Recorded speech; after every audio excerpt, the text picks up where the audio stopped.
Evening. I was hoping to wait until the Discord notification went out to turn on the button to say hello, but Discord just doesn't want to put out the notification. And as soon as I press it, it presses the notification. I wonder whether it's actually tired. Hello, everybody. My name is Anto. I'm going to be your ghoul master for this evening for a impromptu, semi-spooky stream. I realized it was Halloween, and like 5 minutes before we just start, I was like, I feel spooky, but I have no costume. I have nothing that I can just throw on, but I do have a Nightmare Before Christmas tie. And then I'd put it on, just about to press stream, and then I remember I do have like an actual costume that is essentially just, I've got a payday costume. Like I've got the Dallas mask and all the gubbins. Like it's only slightly more effort than putting a tie on a shirt, and I could have done that, but I didn't realize until like seconds before it was due to press the big green button and start the stream. But it's fine. We're spooky in spirit. We've got Mr. Skull in the background. We're representing Nightmare Before Christmas, which is a Halloween film and a Christmas film. It's all good and fine. But with that other way, welcome to the stream. I'm coming to you live from the end of the world, and we're going to be doing some more collaborative world building this evening. This is something that we've done now for like many months. I don't know how many months, but many months, like 4 or 5 months. We've been building out the dual cities of Talavar, which is going to be the next campaign setting for my home game. And this evening we're going to work on the Dusk Empire, which is one of the regions and one of the factions and one of the states in that world. And we're going to do some development for that. We're going to use some of the doppelganger method that we worked on last week and that I did last week's video on. And it's altogether going to be a good time.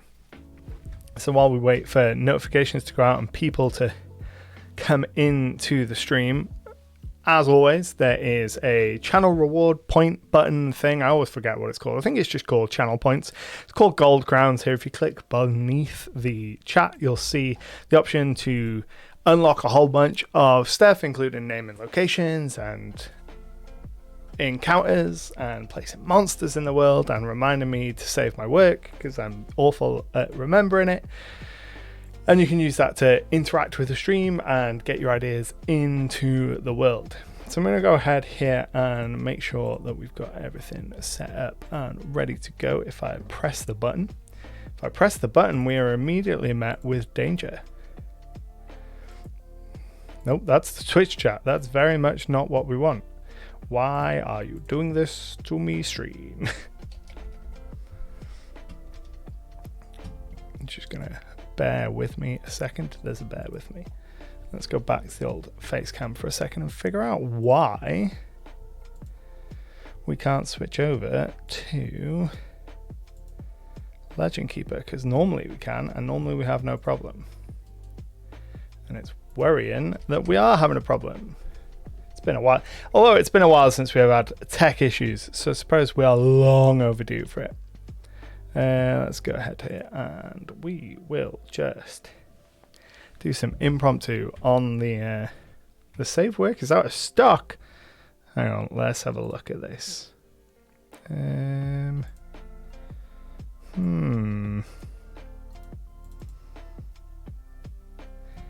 right, it is. Let's see if I can figure out why. Manage rewards request. Let's unpause redemptions and then see if we can figure out why. Is it just the save work that's out of stock, or are there any others? And I wonder why that is. This is always a good start. Tech issues. Welcome everybody to on-stream tech solving. Welcome. All right, let's see whether we can get this desktop capture to work. You're going to see a whole black screen here momentarily, but that's okay. Right, let's not make the source visible for a minute and let's just try and figure out why.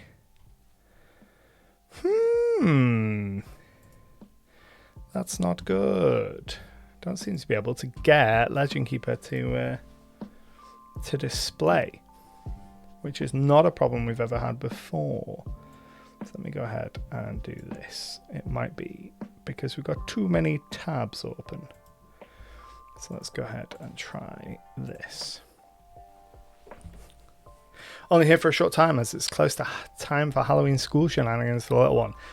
Love some Halloween shenanigans. Right, let's try and fix this because I have no idea why it doesn't want to work. Hey, there we go. I think it was too many instances of the web browser open. It was freaking out. All right, now let's see whether this immediately breaks it. We want to go like this. And then I want to go, nope. Press in all the wrong buttons.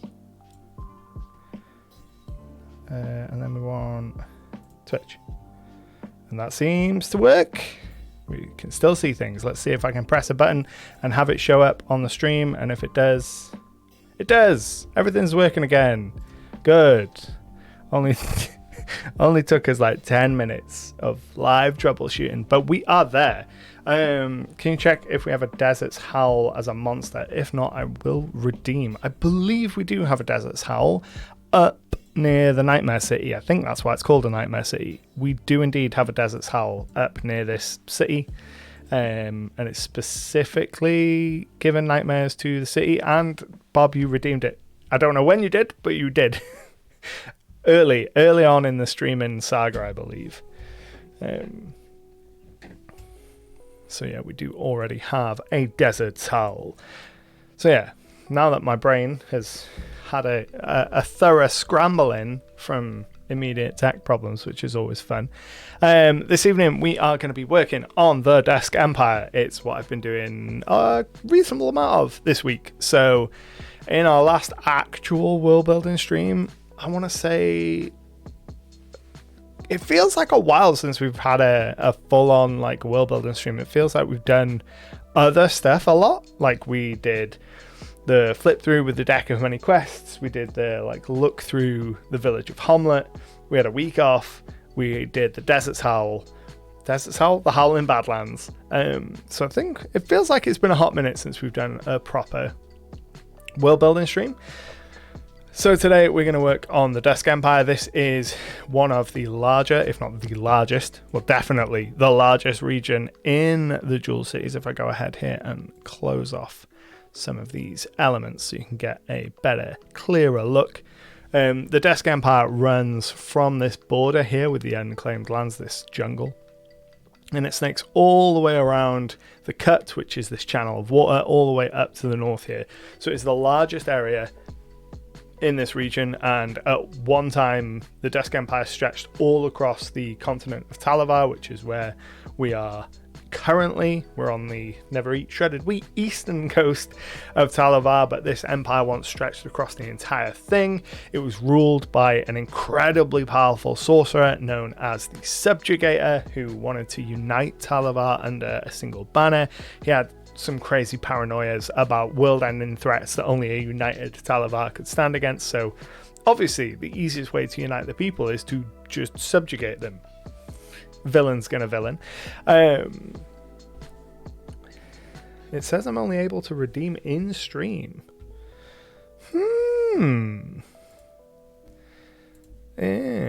Might be worth refreshing your page, because when I went to try and look at the rewards queue in the Twitch backend, there's a load of colorful buttons and they were all gray, and I had to refresh to get them to load up. But Twitch knows that I'm live. Like, we're obviously live, and I finally figured out how to manage the ads. So we got 16 minutes before the next ad. So Twitch knows that we're live, but it's just having a bit of a freak out. So maybe it's not all of our problem today. It could be an OBS issue, actually. It could be that Twitch knows we're live, but my OBS is like, we say you're streaming, but you're not really. Let me have a look at OBS and see if we're having any problems. No dropped frames, everything's live, no high usage. I don't see any problems on this end, but that's not to say there aren't any. Right. Twitch also didn't send out the usual email about the stream. That's weird. I did think it took a lot longer than normal for people to start filtering through, and it took a lot longer than normal for the Discord bot to pick up that we were live. How bizarre. That's a strange one. Might need to... let's have a look at the error message. Pick commands over. You can only redeem this award during a stream. Curious.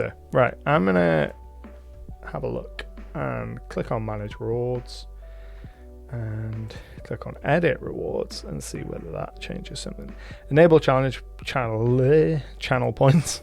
So that's all set. Everything is turned on. I have no idea why it's doing that. Not a clue. So we might just have to operate this evening without rewards. So if you just have suggestions in general, just throw them in the chat. And we'll have a semi-free evening. The only thing that will keep off the list, I reckon's the naming of the last region, because I know that people have been saving up for that one. But yeah, Twitch being weird. It's throwing a spooky curveball at us. But in the time it has taken for 8 million things to go wrong, we have had a bunch more people arrive. So good evening, everybody. Welcome to the stream. Welcome to the spooky, already gone wrong stream several times. So let's jump over to Legend Keeper and we can get started.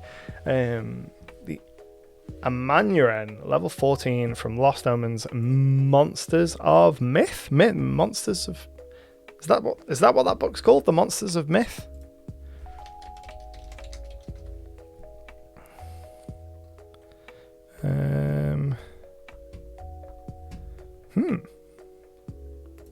Let's see, we're PF2. Why is that not getting found? That's Twitter. It's Monsters of Myth. I have Monsters of Myth, so I should be able to find it in the book itself. Sometimes having real books is really handy. Yeah, page 6. What is this beastie? Some kind of cave dweller. Ah, the gnarly, like semi-yeti looking thing. Yeah, that's cool. The Curse Bearer. Creature 14. Speaks giant. It's all frosty, snowblind. It's got a bunch of blizzard stuff. And it has a curse. Runes cover its body to create an icy prison around huge or smaller creatures. That's bonkers. How big is it? It's only large.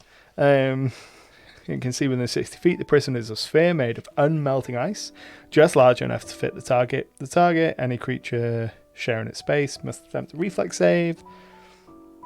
Trapped in the prison. Cool, so it can summon icy prisons. That's pretty cool.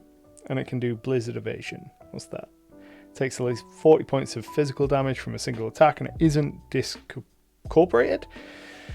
Discorporates in a will in blizzard for 3 rounds. Cool. Yeah, we can add that. We'll add it to a mountainous region and figure out from there. Yeah, spelling, especially when it comes to like weird fantasy words, is a difficult one because Google has like nothing to go off except like Nethys and the weird fantasy words. So we're gonna put this northish. I feel like maybe in here, maybe in this little mountain range here, and that is kind of close to the desert. Maybe a little south, right here in the hinterlands. So we want to create from template. We want to go paste. You're gonna paste for me? No. Just having all of the problems this evening, aren't we? So that was a 14. We want to find the monster template, click hide, and then hide the tab or the pin, as it were. That's why I wouldn't paste, because I'd copied the image, hadn't I? Silly goose. And then up and paste the image. There we go. Also saw the kaiju further in the book, but those are not only hazards. We cannot use Godzilla, unfortunately. I mean, it's one of those things. If you give it stats, the player will try and kill it. If you don't give it stats, then it's just a weird, esoteric, giant monster. Big monster! Right, so let's get back on track here. Cool, so the Dusk Empire. The Dusk Empire, that's what we're working on this evening. So the Empire used to stretch all across the continent, ruled by an incredibly powerful sorcerer named the Subjugator and his wife, the Lady of the Tower.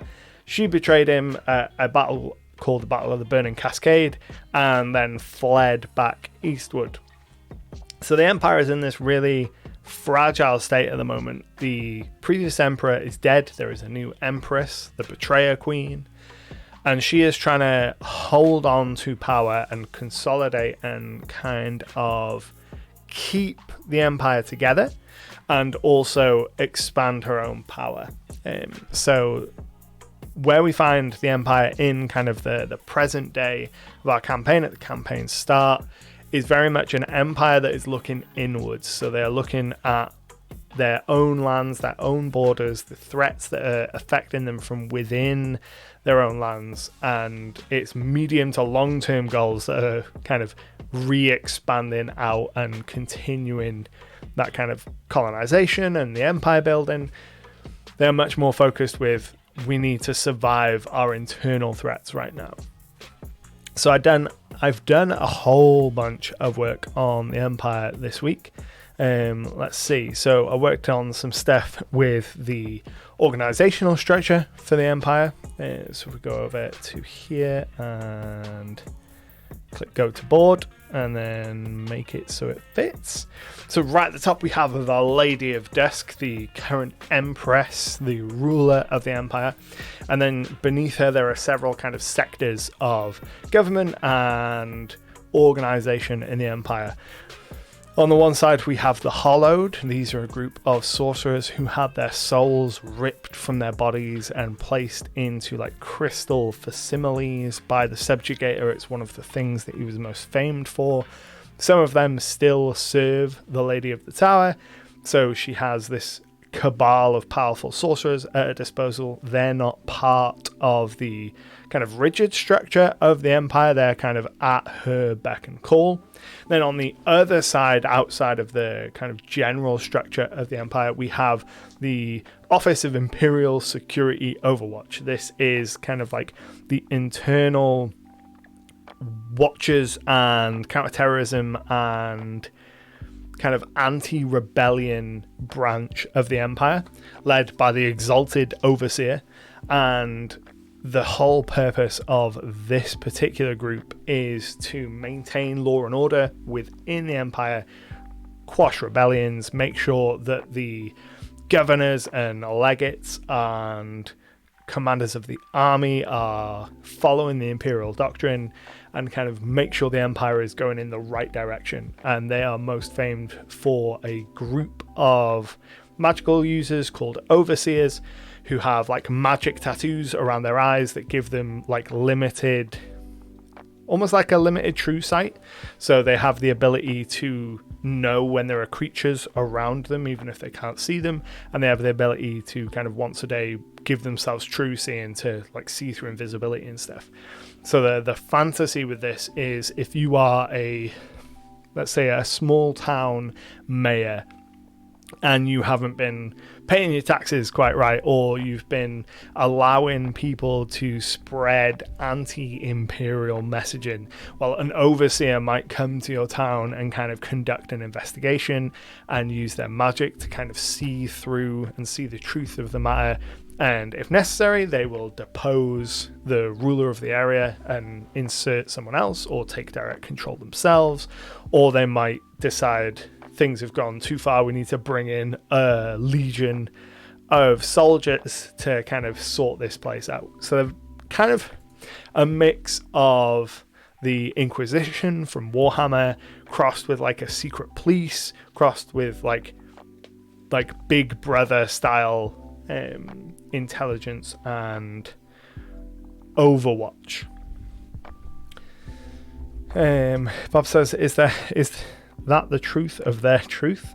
So yeah, they are very much like the imperial doctrine is the truth, and we're going to pursue it and make sure everyone else is following it rigidly. And then in the mainline structure of the empire, we have the legates, which are the rulers of the cities, and they tend to be kind of the inner council for the lady, for the betrayer queen, and she will insert kind of people that she trusts or she believes she can trust to rule over the cities, which are like the centers of wealth in the region. Then beneath them, there is the cities themselves and the city watch and all of the kind of machines that go into running the city. Then outside of the cities of the empire, we have governors. They are responsible for much larger regions. They are the ones that will take hundreds of miles worth of tax revenue and information and deliver it to kind of the Imperial Senate, for lack of a better word. Beneath them is a slew of private corporations. So a lot of what the empire does is outsource to private corporations and private companies to make the running of the empire easier. So the biggest one that I've been working on this week has been a specific city that deals with like coal and coal refining, and it's a private company that handles all of that. The empire sends them prisoners. The empire has an incredibly strict system of laws, almost all of which carry really harsh prison labor sentences, because that is the deal they work out with most of these private corporations, is they say, right, you can have an exclusive right to mine this material in this area. We will send you prisoners to work the mines. You give us, the majority of what you produce. And then in the military branch, we have the Supreme Commander of the military, and beneath them is the Black Legion, which is the name for the Dusk Empire's army. So a lot of what I've been doing this week is working on the ISO, the Office for Imperial Security, Overwatch, and the Overseers, and then working on a specific region of the Empire, which if I load this up, I'll zoom in here, and I've been working on the region surrounding the city that is up until now known as coal, because I knew that this was going to be a region rich in coal as a resource. So we've been doing some work on here. You can see that I've changed the map. I've darkened this whole region. The idea that for 100 miles or more, there's a really rich Space Chimp, I think you can be here. I don't think we're going to go over anything that's super spoilery this evening. It's more like high level stuff that's going on in the region, so yeah, you can chill, that's fine. The region around Cole, like its namesake, the name will get changed because it's too on the nose now. I've got a couple ideas. But that region, super rich in the resource of coal. So for hundreds of miles, we've got the ash pits, which are these huge coal pits being worked by prison laborers, owned by I can't remember what the corporation is called. We will find it though. It's in my notes. Draven Corporation. There we go. I like listening to your soothing voice. I'm glad. The ash pits are run by a private corporation called the Draven Corporation. They are exclusively contracted by the Empire to kind of mine all the coal in this region. They're sent prisoners by the Empire to do it.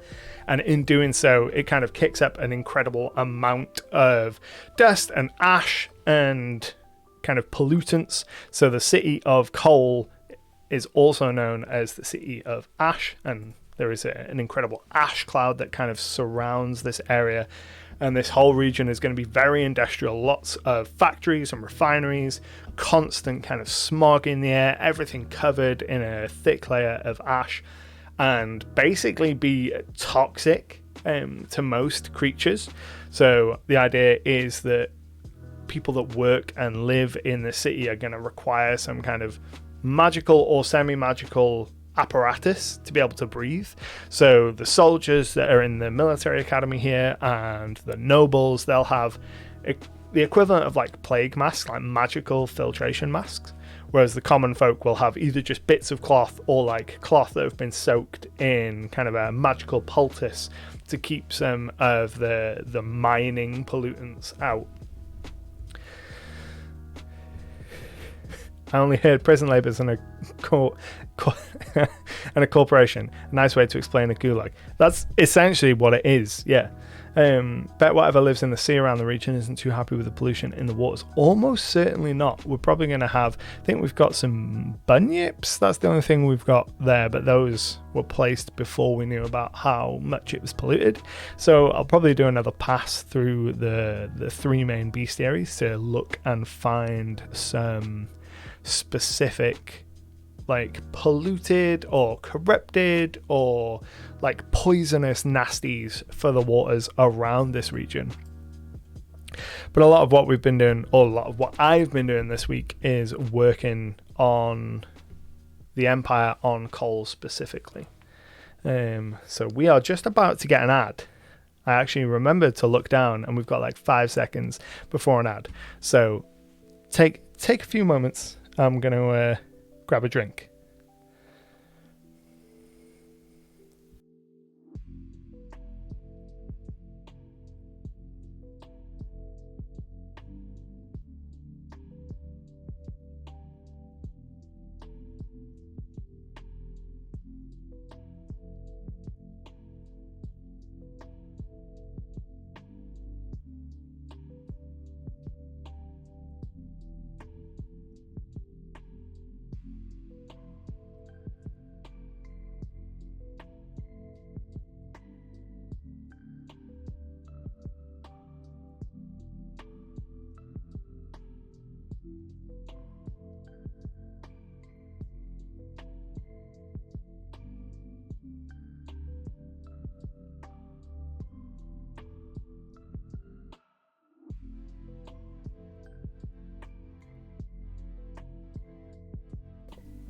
I return. I've also done a quick costume change because it was so hot in that shirt. That shirt's like a really thick material. So I was boiling. And given that the shirt was really there just to facilitate the Nightmare Before Christmas tie, was not worth being that hot for.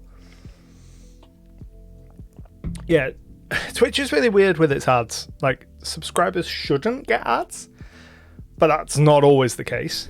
And then, like, sometimes they do get ads. Put the tie on over this. Just be like,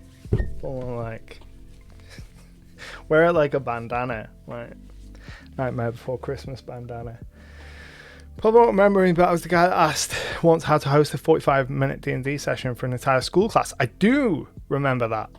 I don't remember what the whole advice was. I think Goblin Fight Club, like everyone plays a goblin and they all have like a big brawl arena might have come up, but I do vaguely remember that for sure. Yeah, the goblins. Let's switch back over to our desk view. Right, so we've got like a clear half an hour with no ads, which means it's time to work on Empire stuff. So we're going to start with some doppelganger stuff because I have already kind of started, you can see here in the notes, been working on some of the elements of doppelganger, which is the world building method that we worked on last week and that I did a video of. It's essentially just an acronym for defense, occultism, peoples, politics, economics, law, geography, assets, nemesis, goals, executive, and religion. I was trying to do it without trying to get into the habit of doing it without having to look at the list. So you can see we've already done a bunch of stuff and started filling in things for our doppelganger system, and we'll go over them. But we're going to fill in some of that stuff. It didn't work out really since they can't RP. Yeah, it's hard, especially with that many people getting any level of roleplay is hard. They're doing non-intrusive ads at the moment. It's probably one along the bottom of the stream that just disappeared. Maybe, yeah, it's on my end. all I can see is like the timer between them. So I can see there's 26 minutes and 16 seconds until the next ad is supposed to start. But sometimes they start beforehand, and sometimes people just don't get them. And other times it's just a little banner. It would be nice if it was like, here is, whether it's going to be a video or like a little banner, so you could kind of prepare people properly, especially because they're pushing so hard for you to run so many ads to be able to get any money out of it. But it is what it is. So, defense for the Dusk Empire. We have the Black Legion, which is the professional army drawn from all areas across the Empire. And then cities and individual regions have like city watchers or marshals who are employed by their legate or governor to defend them. So the entire empire as a whole defended by the Black Legion, which is the military. And then individual areas are defended either by city watchers, or small towns will have individual marshals. And then the overseers would come into that as well, but that's not really to defend the people, that's to defend the empire from itself.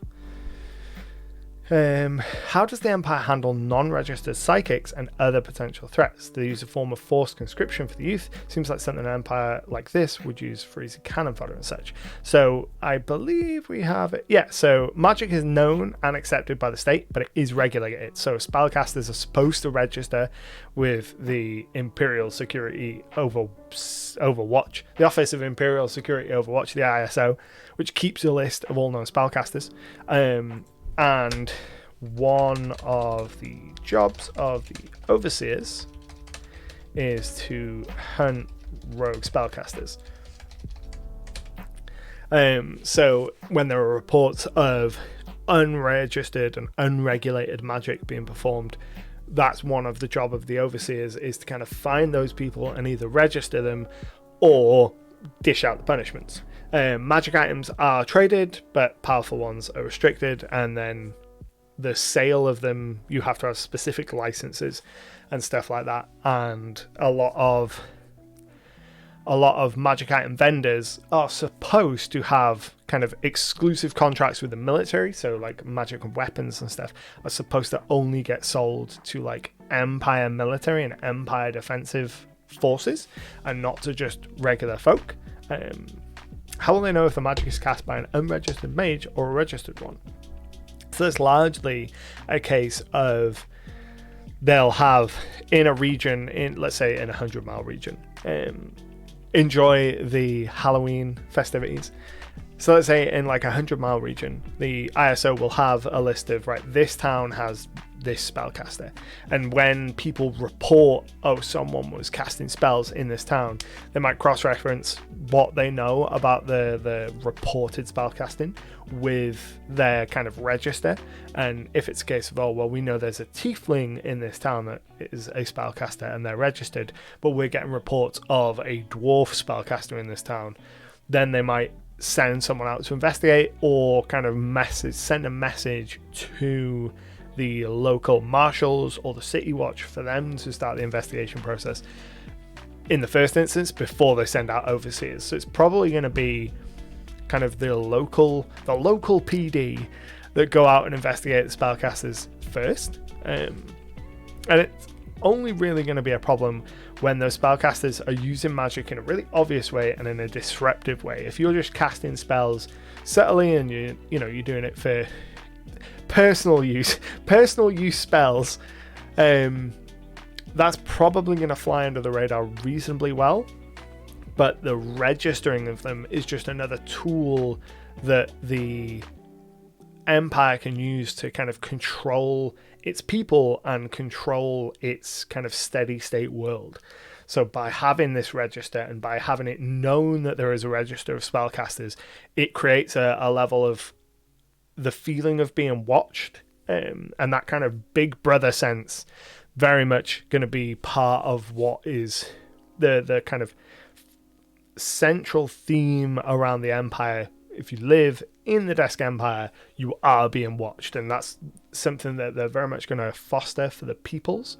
So they want the people to feel like they're being watched, and report your neighbor campaigns and all that kind of stuff that you'd expect from this sort of totalitarian regime. And all of it is an expression of trying to project more power than they actually have, because they don't have the resources to do the watching themselves, so you get the people to watch themselves.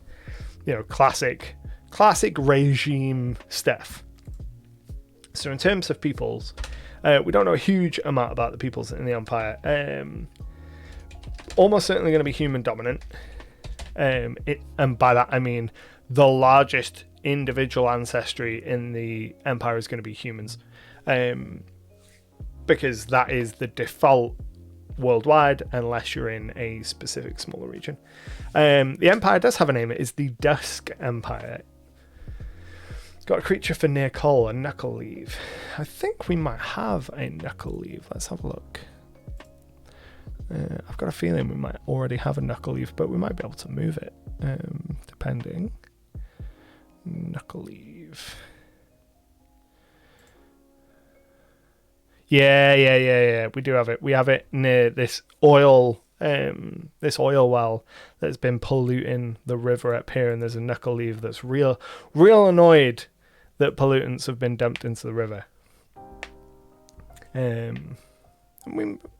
We could move that over to the Empire, but I'm thinking a lot of what's going to be, I think the human or the humanoid aspect of the kind of pollutant and the grimy life in the city formerly known as Coal, whatever it ends up being, and around the ash pits is more interesting than just having monsters. There will obviously be monsters and we can play into that, but the kind of central themes that I want to draw on for this region are very much the kind of human element and the classic Tolkien industrialization is bad. So, you know, the very Isengard ripping down of Fangorn. It's actually a terrible example because magical creatures came to show how displeased they were with that. Atmosphere constantly dusky, sun-blocked, and the smog and smoke from the ash pit sounds like the perfect place for a drow. Oh my god, yes. That's a really, really good point. That does sound like an excellent place for drow.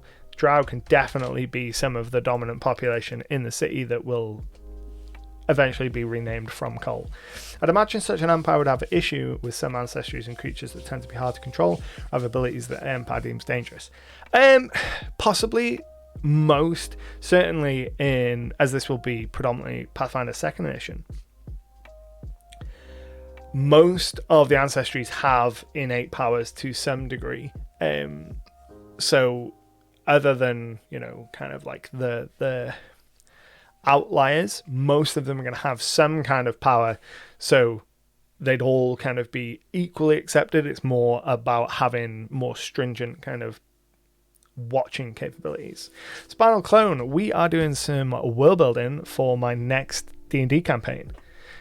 So we are in Legend Keeper, which is a world building tool, and we've got a big old map here of the region for my next D&D campaign, and we're working on one of the regions called the Dusk Empire this evening, trying to figure out what makes this empire tick, what have they got going on, who's there, what do they do, all that good stuff.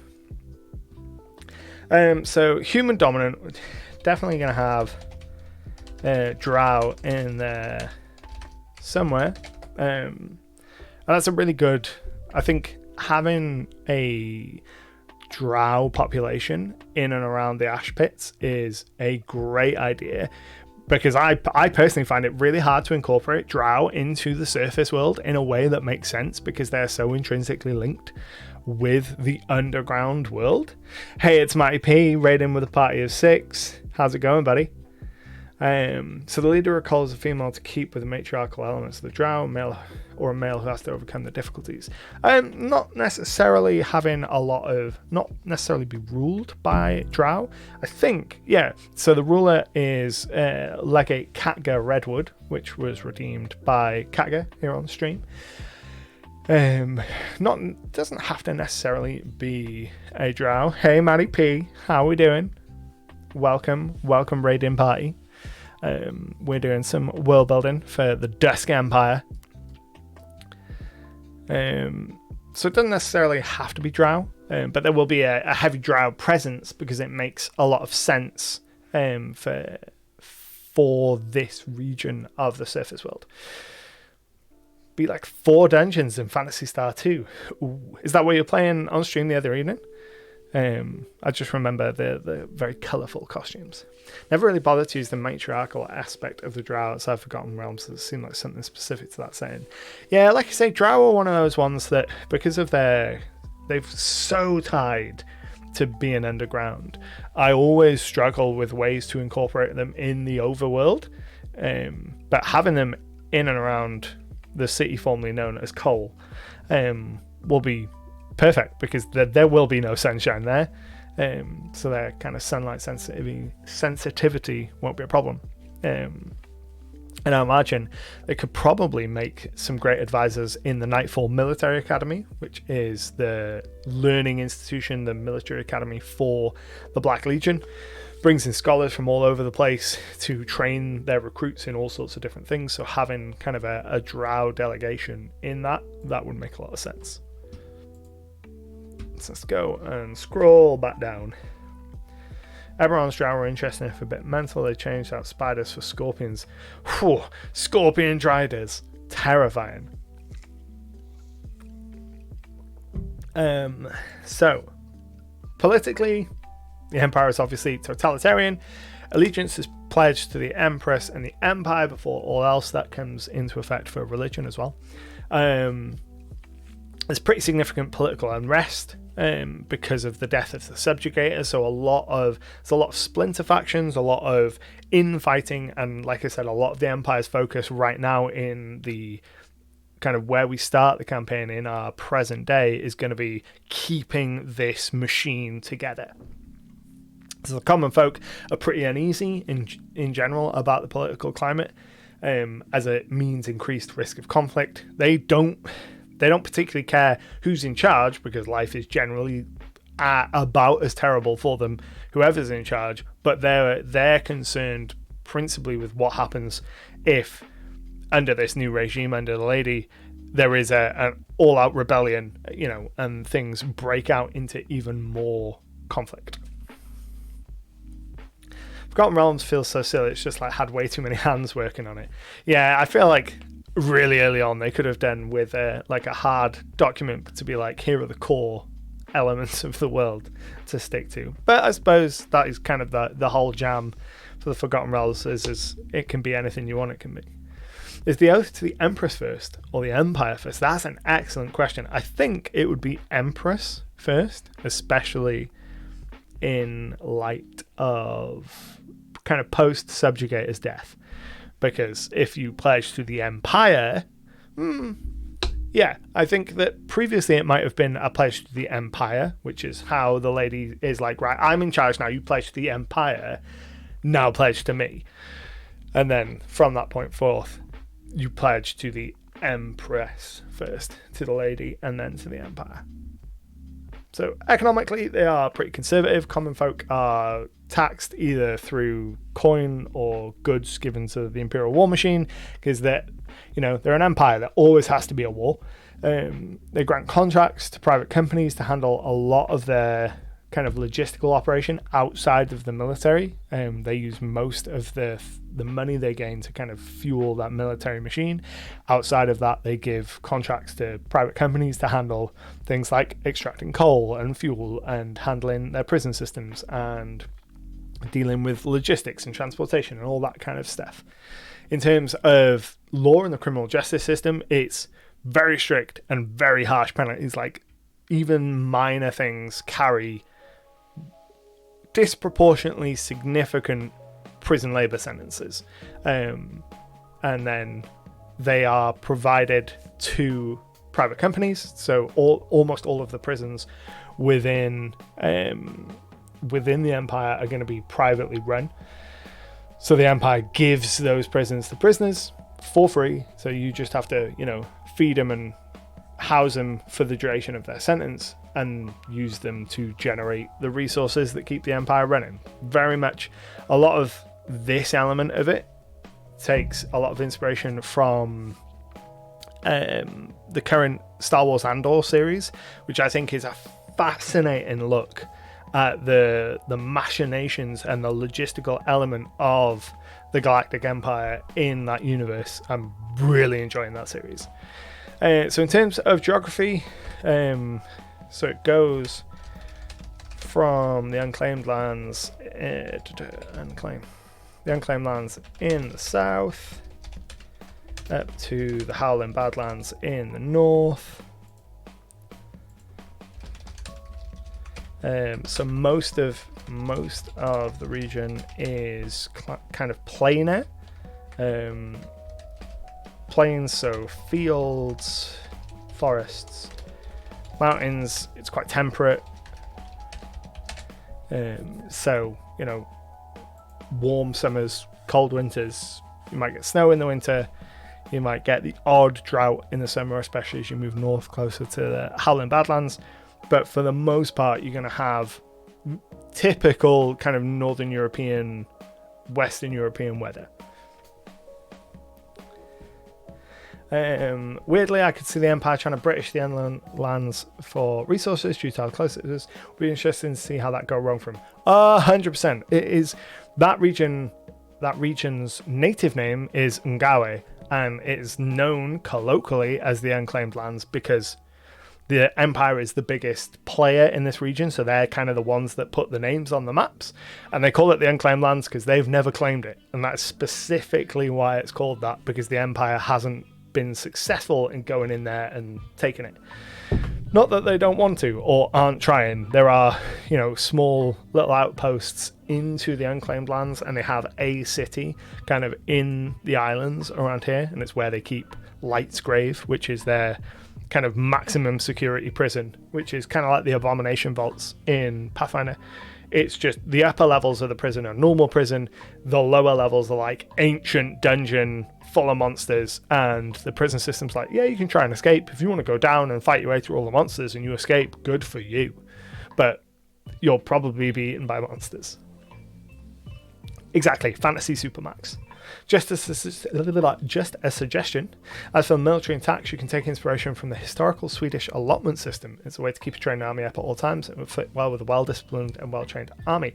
I believe the Swedish allotment is all of the general population get a degree of training and they keep weapons at home, right?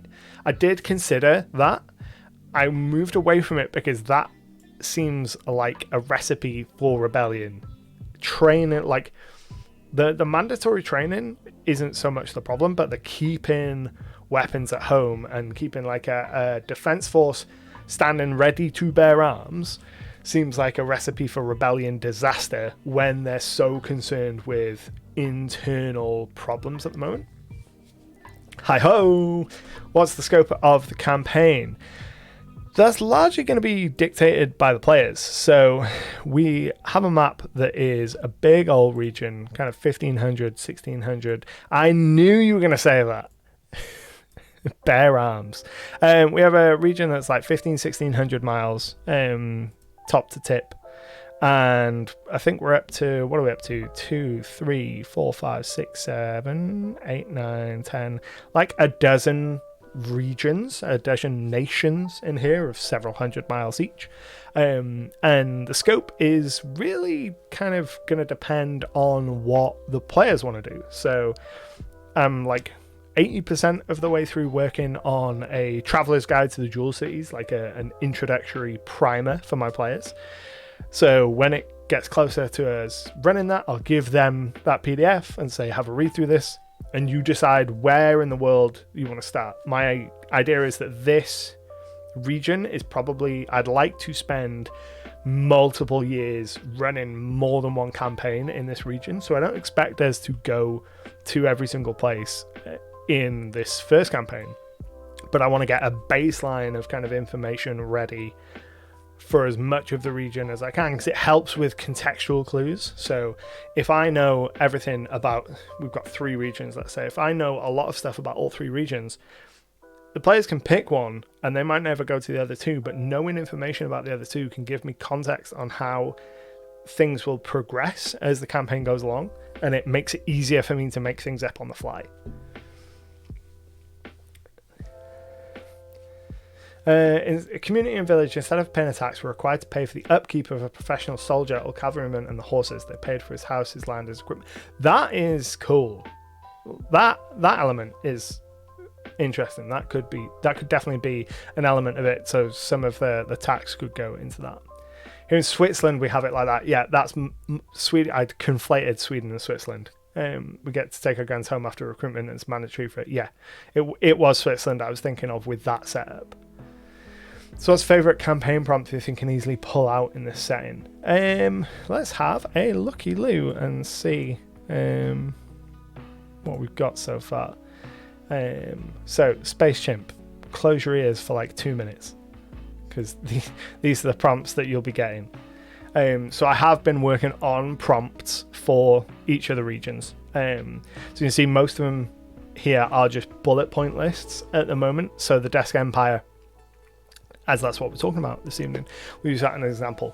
So one prompt for the Dusk Empire could be the players are playing as a group of legionnaires who are at the Battle of the Burning Cascade, which is the final battle of the Empire's push to dominate the continent. It's where the subjugator is killed, and it's where everything goes to hell in a handbasket.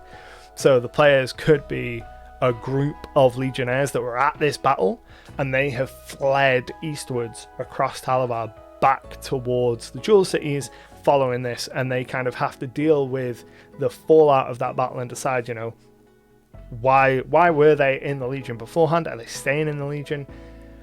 And figure out what they do after this kind of huge spark of like civil war almost.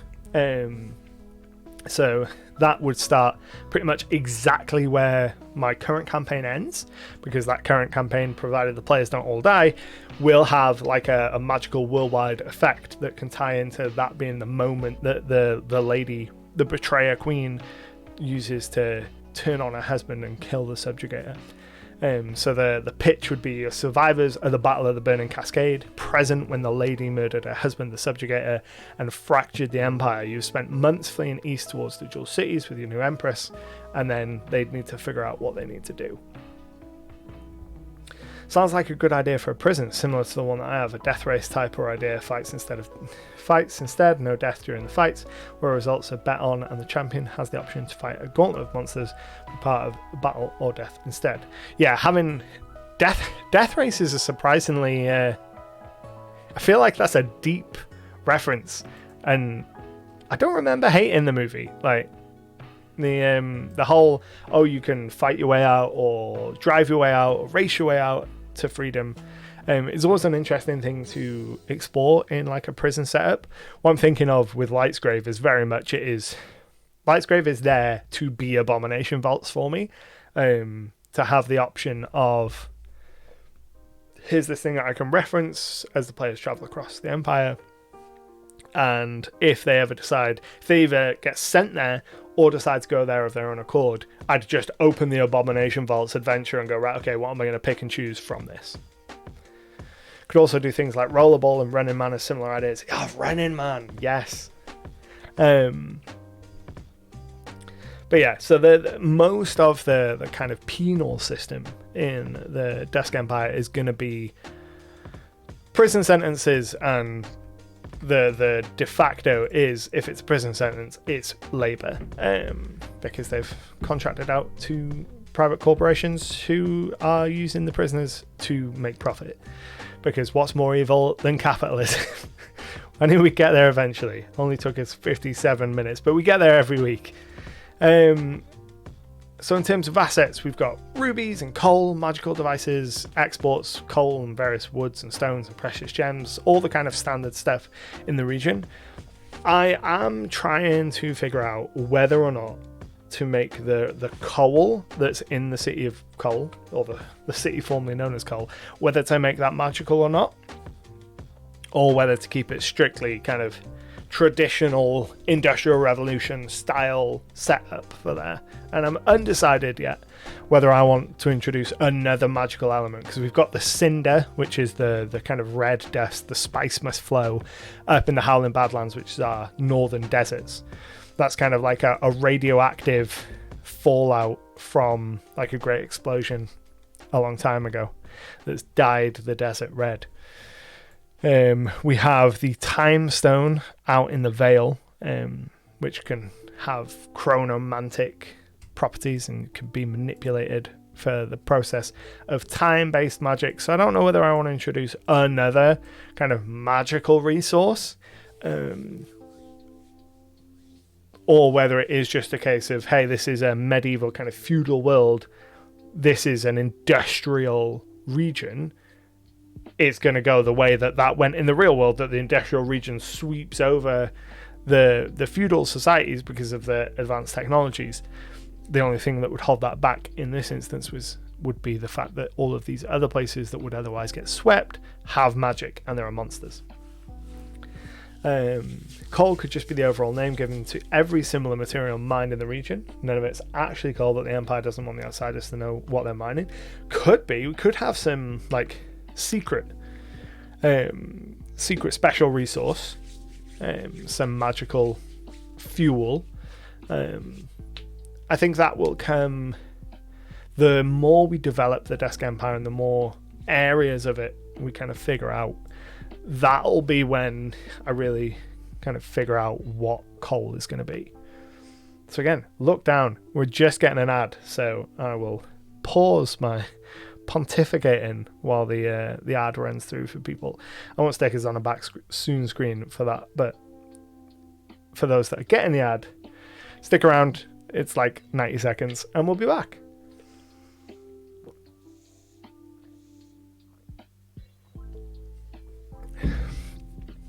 Lutonia says, I've tried a prompt like that. One of my campaigns started with a coup d'etat with a massive demonic cult trying to kill the royal family, collect the young prince for a ritual to release a demon prince.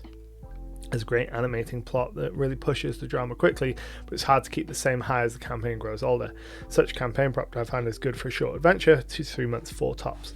Yeah, the one thing that I very much want to do with this campaign is run counter to what I've done in both my previous campaigns. So both my previous campaigns hurtled towards like world-ending threats, and I really, really want to avoid that as much as possible this time. So after speaking with my players and kind of going through kind of some surveys and stuff, they like the idea of shorter arcs, playing the same characters but doing like shorter arcs that might lead into something, rather than, going, we know what our end goal is 2 years in advance of getting there. So we last week played our 104th, I want to say. Let's have a look. Adventures. Ask Adventures. Final battles. We played our 104th adventure, and they have known what the end of the world is going to be since adventure 50. So for 54, over a year's worth of game time now, they have known what the end game of this campaign has been, which is they're in the middle of an apocalypse. Stop the apocalypse, put the apocalypse back in its box. Literally put it in a box. So they've known where this is going for like a year, over a year now, with cancellations and missed weeks and stuff like that. So I want to avoid that in our next campaign, because I want them to, as much as I and they might enjoy the kind of main plot that we've got going now, it is hard to maintain the same level of care for a year. It's hard to care about the apocalypse for that long. So with shorter arcs, especially ones that are more isolated and only affect the region or, a couple 100 miles worth at a time, much easier to resolve that and move on and still have scope for them to do stuff. That's a good idea. Local issues and short arcs. It's common DM trap to think that a grand world ending threat is the only scenario for fun and amazing storytelling.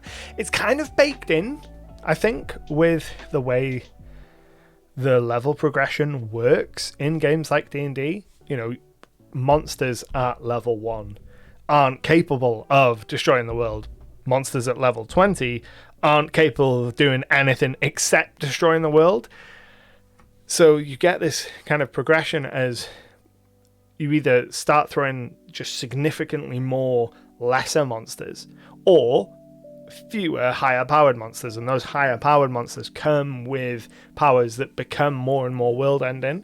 So I think eventually you do kind of get caught into a trap of the monsters you're being presented with if you put them in the context of the material plane and of the player's home are world ending. And I think that's where something that D&D specifically has really fallen off with up until recently, at least anyway, is kind of planes hopping.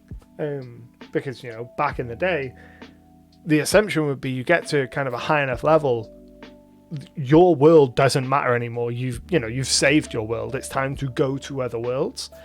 And I think that has really kind of fallen off up until recently with 5e, in as much as there hasn't been a lot of material there to provide kind of inspiration for, hey, go and save another realm. You know, your job here is done on the material plane. It's time to go to the City of Brass. It's time to go off to the Realm of Storms, you know, and stuff like that.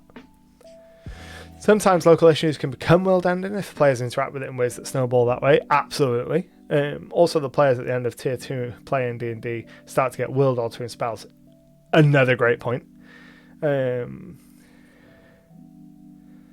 How weird, Bob, your message got mod flagged, but it was the let's approve that. But it was the biters that got flagged and not the censored ass. That's really weird. Auto mod be crazy. The power spike in level 5 to 6, spell level 5 to 6, yeah, goes from local and regional kingdom level or plane hopping immediately. Yeah, that's another thing that I've been very much struggling with when it comes to 5e.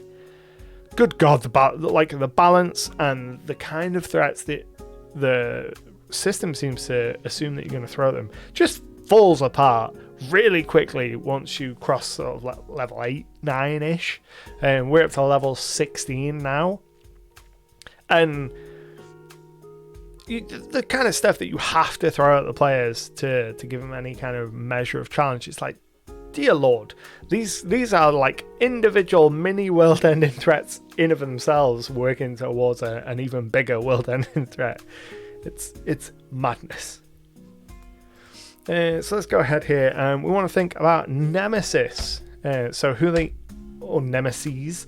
Who are the enemies for the Dusk Empire? So the biggest enemy that they have at the moment is internal enemies. So that is going to be the Resurrectionist faction. Resurrectionists.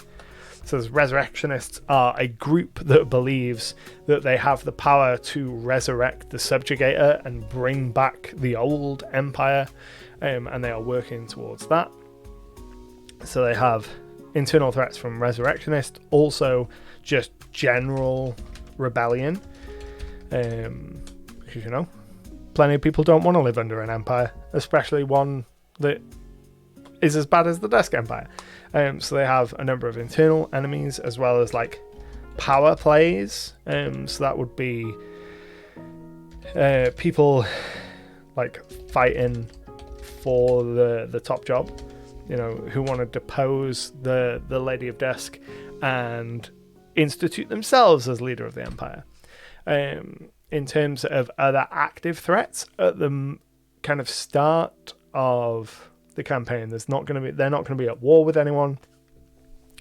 There's no active conflicts that they're taking a part of, because they're such a large presence.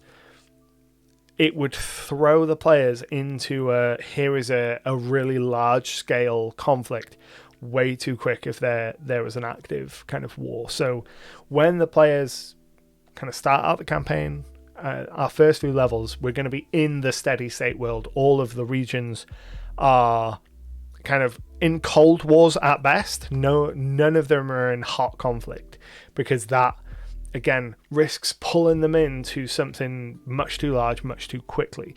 So I want them to choose a region, start getting used to that region well before the notion of kind of warfare between regions really comes up. so that we don't kind of jump the shark and go too big too fast. But that doesn't mean that there aren't regions that the Dusk Empire are looking at and thinking, once we've cleaned our own house, we're coming for yours. And the unclaimed lands absolutely going to be kind of high up on that list for nothing else if not pride, because they're unclaimed. And I think we might actually have, so in our goals, which kind of ties into this, see where the subjugators' goals had been to unite Talavar, a united Talavar that can stand against some nebulous threat, keeping that vague until such a time where it is relevant. The lady wishes to secure power for herself. The immediate goal of the Empire is to establish dominance in the new landscape, bringing the Empire cities to heel and establishing sympathetic legates to support her ambitions, so that very much internal conflict. In the medium term, the lady wishes to harness the natural magic that's found in the unclaimed lands and the Howling Badlands, ensuring that she can't suffer devastating resistances from the north or south. That will shore up those two borders. So then she can turn her gaze towards the island of Ore and all of its resources, particularly those of the Vale, which has the Time Stone, the Elysium. That is an incredibly powerful magical resource, and essentially the Empire's going, once we've figured out our own business here are 3 locations that have got kind of crazy magic resources. We want those, because those are a pillar around a pillar around which people can form resistance against us.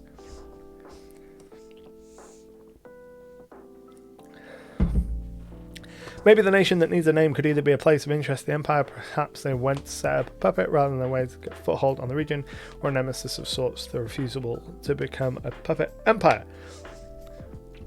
I'm not sure how our like unnamed region, our last region, is going to play out, because we don't know a huge amount about it as a culture as a whole.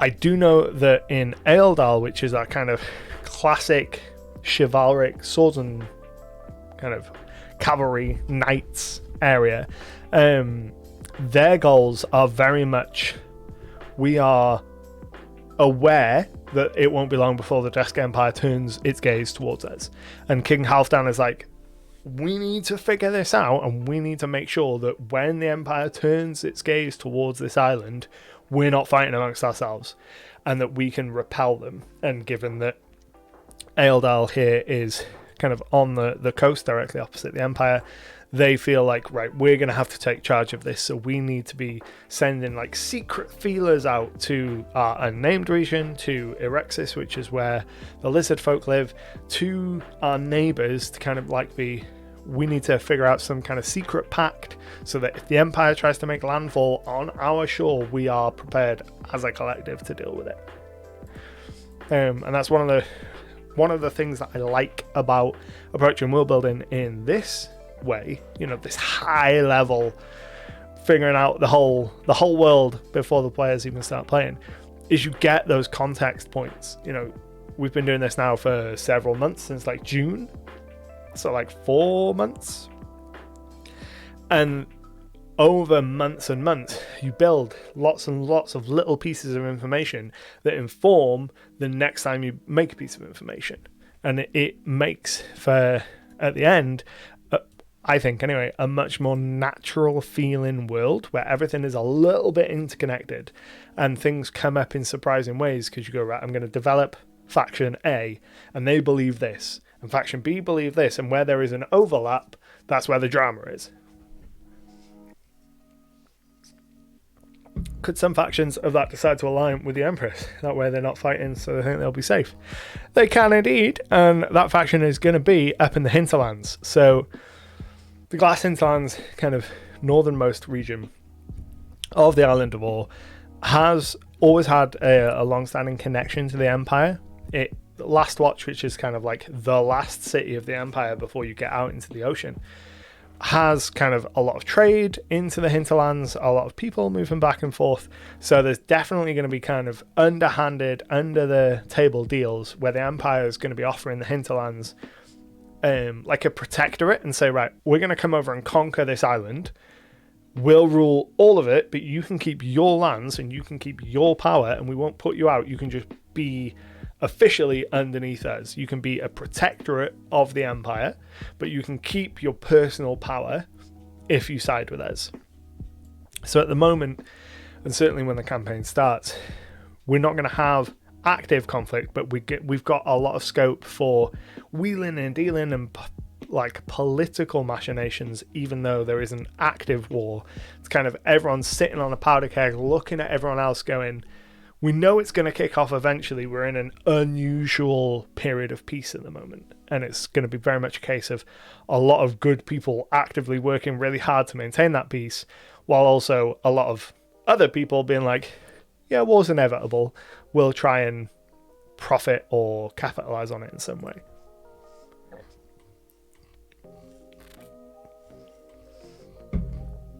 So that takes us to done goals. So executive, led by the Empire's led by the Lady of Dusk, former wife of the subjugator, betrayed him at the Battle of the Burning Cascade, took over control of the Empire, and so she seeks counsel from her legates, who are the rulers of the cities. She's slowly been going about either the process of kind of getting the support of the existing legates or replacing them, as well as the generals of the Legion and the Exalted Overseer, so kind of the person at the top of the Imperial Security Overwatch, the head honcho when it comes to kind of big brothering on the Empire.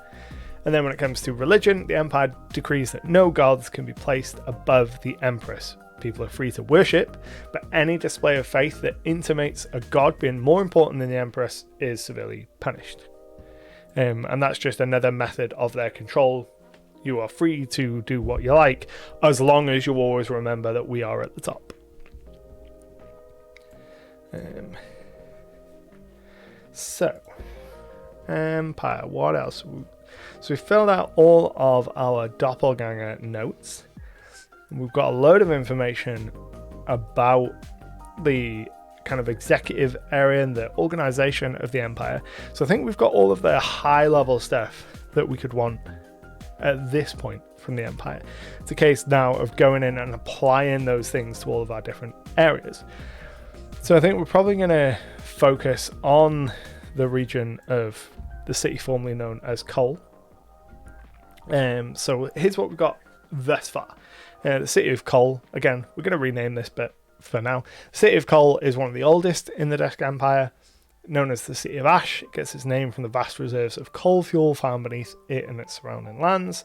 Excavation of coal led to an industrial boom in the city, which in turn led to some of the Empire's first learning institutions. It's best known for the Nightfall Military Academy. That's where the Legion goes to train. It's also known for the ash cloud. The extraction of coal for miles around the city kicks up a permanent cloud of ash and dust which hangs over the city. Masks have become a common part of life in the city as citizens attempt to protect their lungs from the coal ash and the smoke of the industrial area.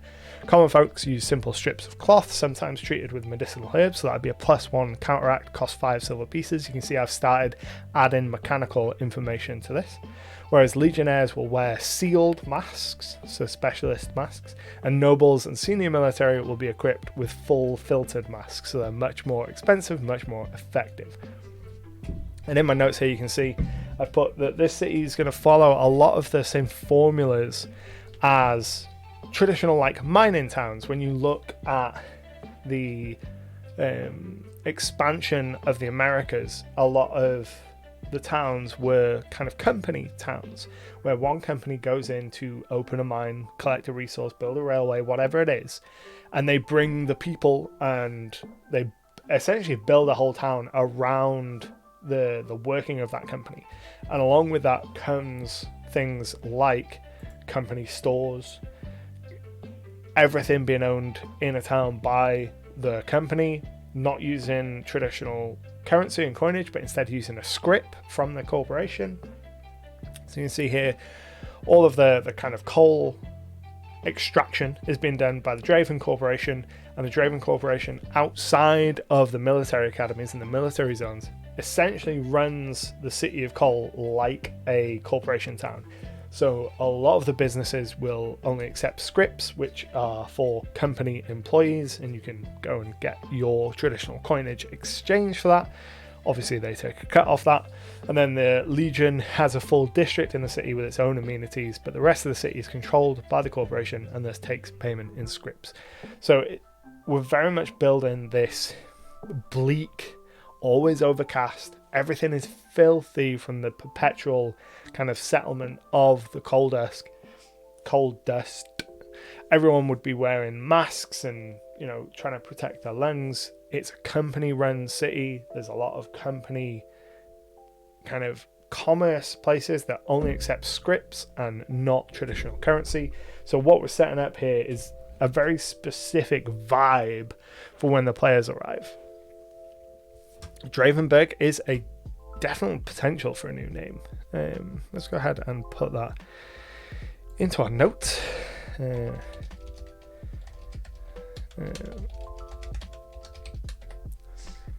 can see here in our notes as well, this city is also the HQ of the Resurrectionists. So it is this kind of environment, this very oppressive, not just in terms of legislation and kind of the ruling class, but oppressive in terms of the terrain and the climate of the city. Absolute hotbed for rebellion. So this is going to be the HQ for the Resurrectionists who want to bring back the Subjugator. But Dravenberg could be a name for it. Have to spend a little bit of time with the Draven Corporation, see whether it goes too far in the direction of, it's being named after coal, to just everything being named after the corporation that runs the region, which makes sense from the perspective of a mining town, of a corporation town, but don't want to go too far one way or the other. Also, Mass Soldier thing reminded me of the Galileans in Final Fantasy XIV. I've never played any of the Final Fantasy games. I've watched several of them being played in snippets, but I've never played any of them myself. So that's the situation in Cole. Very bleak, very oppressive. Dominant population is going to be humans and drow. I don't know how the drow will factor into it, whether the Draven Corporation is going to be kind of a drow enterprise. That could be really cool. Could also get into problematic territory with, casting our first drow dominant population as being, prison labourer drivers and like scummy capitalists, but it's an option. It's going to be humans and drow, given that there is no sunlight in this place because the whole region is just covered in ash clouds. And then when we get a little bit outside of the city, we get to the ash pits, which are these huge coal pits dug into the earth where those prison workers are going to be extracting the coal for the corporation. So this whole peninsula, this whole little spit of land, is very much going to be our distillation for capitalism is bad when it comes to the players interacting with it. So the players will arrive and very immediately they're going to know who are the bad guys in this region. This is in the Dusk Empire. There's a heavy legionary presence in this area. The Legion is the Black Legion. They all wear black armor. They're very kind of caricature-ish villains in that sense. Then you have these greedy corporations that are working prisoners to the bone for profit, so they're going to arrive. Don't forget the canaries down in the mine. They're going to arrive and immediately, hopefully, understand, okay, we know who the bad guys are here. Let's go and find a way to depose this. And by setting our Resurrectionists headquarters here, we give the scope for them to be like, okay, there is a faction here that wants broadly what we want in terms of small goal, get rid of our capitalist overlords in the city, but their higher goal is to bring back a truly awful spellcaster.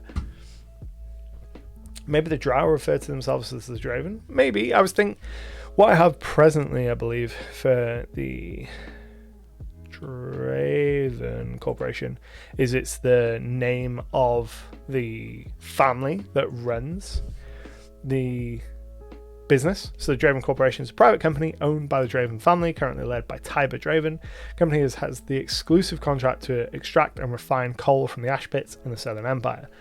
Sends prisoners to work for the corporation as part of their punishment, Empire doesn't need to pay for the prisoners. Corporation doesn't have to pay wages, just have to provide food and housing. The name is pulled from the Drava River in Croatia, so a lot of the naming convention in the Empire has Croatian kind of influence. So the Draven came from the bastardization of the Drava River.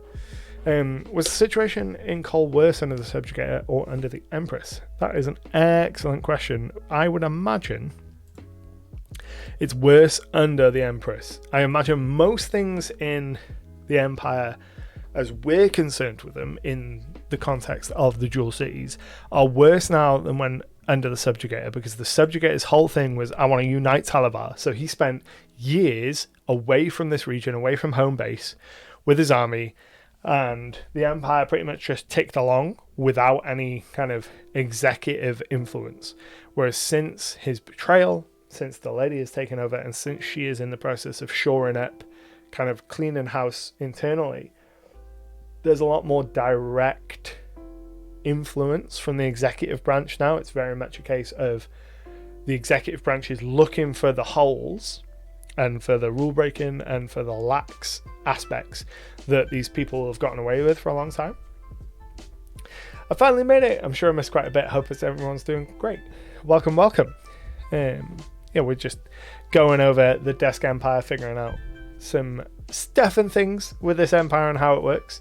But yeah, I think the situation in general is going to be worse for most people and places in the dual cities area of the empire under the lady, because she is here and because there is that renewed focus, that renewed big brother aspect of really want to like nail down Titan ship here and figure this stuff out. One of my lights isn't doing light stuff properly. I don't know why. I don't think the red LEDs in 9 of my LEDs are working. I've looked directly at that panel. I'm blind now. My eyes. So one of the really cool things about this high level approach of world building that I've really enjoyed this week is how so much can change from like one simple question. So the whole aspect of the City of Coal, the ash pits, the private corporation element, the ash clouds, and the kind of poisonous oppression of the city, all of that came from the idea of, we're going to have the Empire use prison labor. So I need to figure out where some prisons are. And I knew that I already had one prison, which was Lightsgrave. So I went down to Lightsgrave and I was like, right, I need to figure out what they can use prison labor for here. They're on an island with a bunch of wood.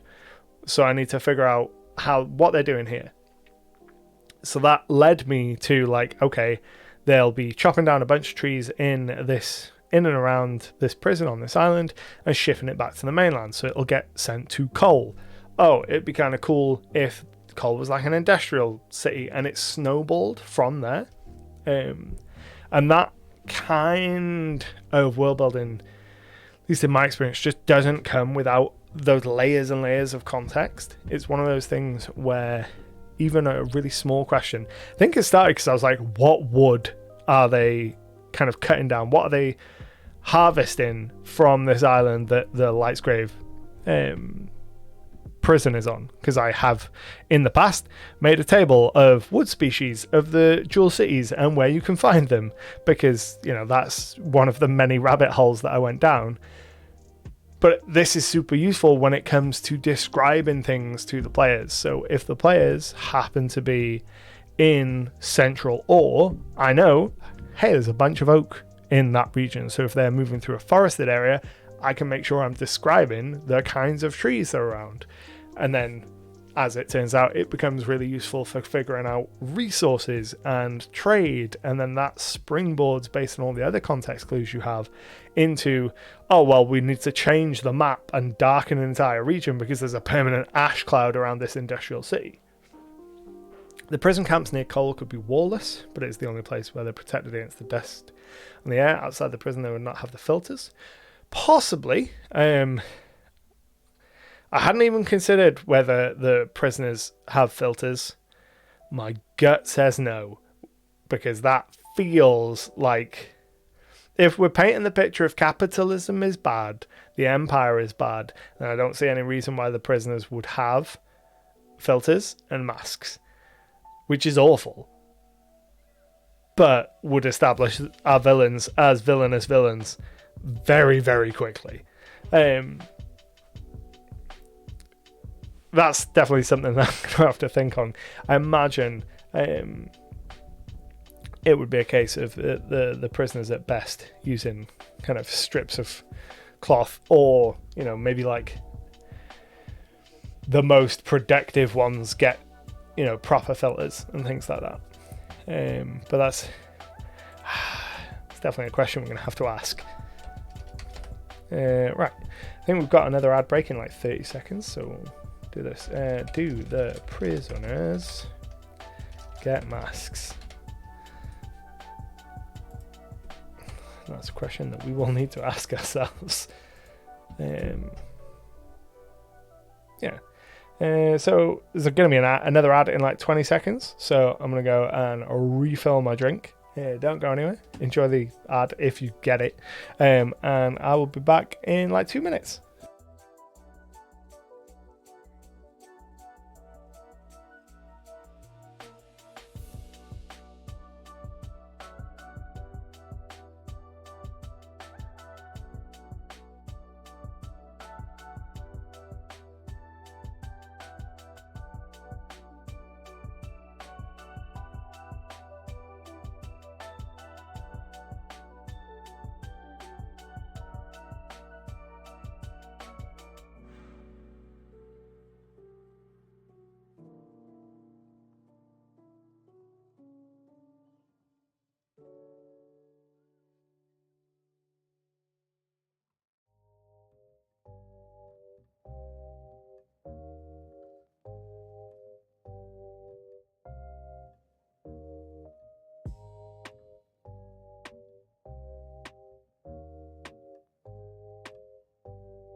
I return. I don't know whether we are out of the ad yet. Twitch tells me we're still like 30 seconds. Monster time. Beto, son. What is that? Level 12 monster. Let's have a goosey gander.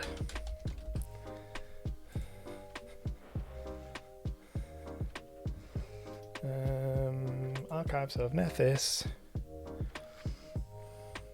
Oh, it's like a smog monster. Shadow Spirit, Invisible Darkness and Shade. That's cool. I like that a lot. It looks ridiculous. It looks like a Pokemon, but we can definitely do something. Like if I switch to this, like there's no way I don't see a Pokemon from that, but weird, like smoke monster, shadowy incorporeal spirits, invisible unless in bright light, wanders the highways and byways of the material plane, searching for unwilling travel companions to sustain their appetite for fear. Shadow spirit is invisible in the darkness of shade. In light they appear as a formless shadowy mass with two sandaled feet. So weirdly specific. Like, so weirdly specific, but that is an excellent element that we could deploy. And now we have made an error. We've pulled the tab away where it shouldn't be. There we go. So if we zoom in here and make a new monster, create from template monster. Make the Beto San. I'm almost certainly going to rename it because that name is ridiculous. Probably won't use the art for it because the art looks like a Pokemon, but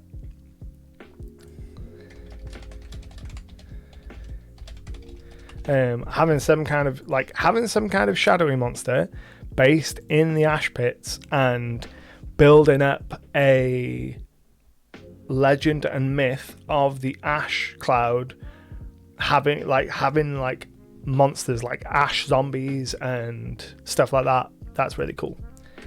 So I want to go ahead and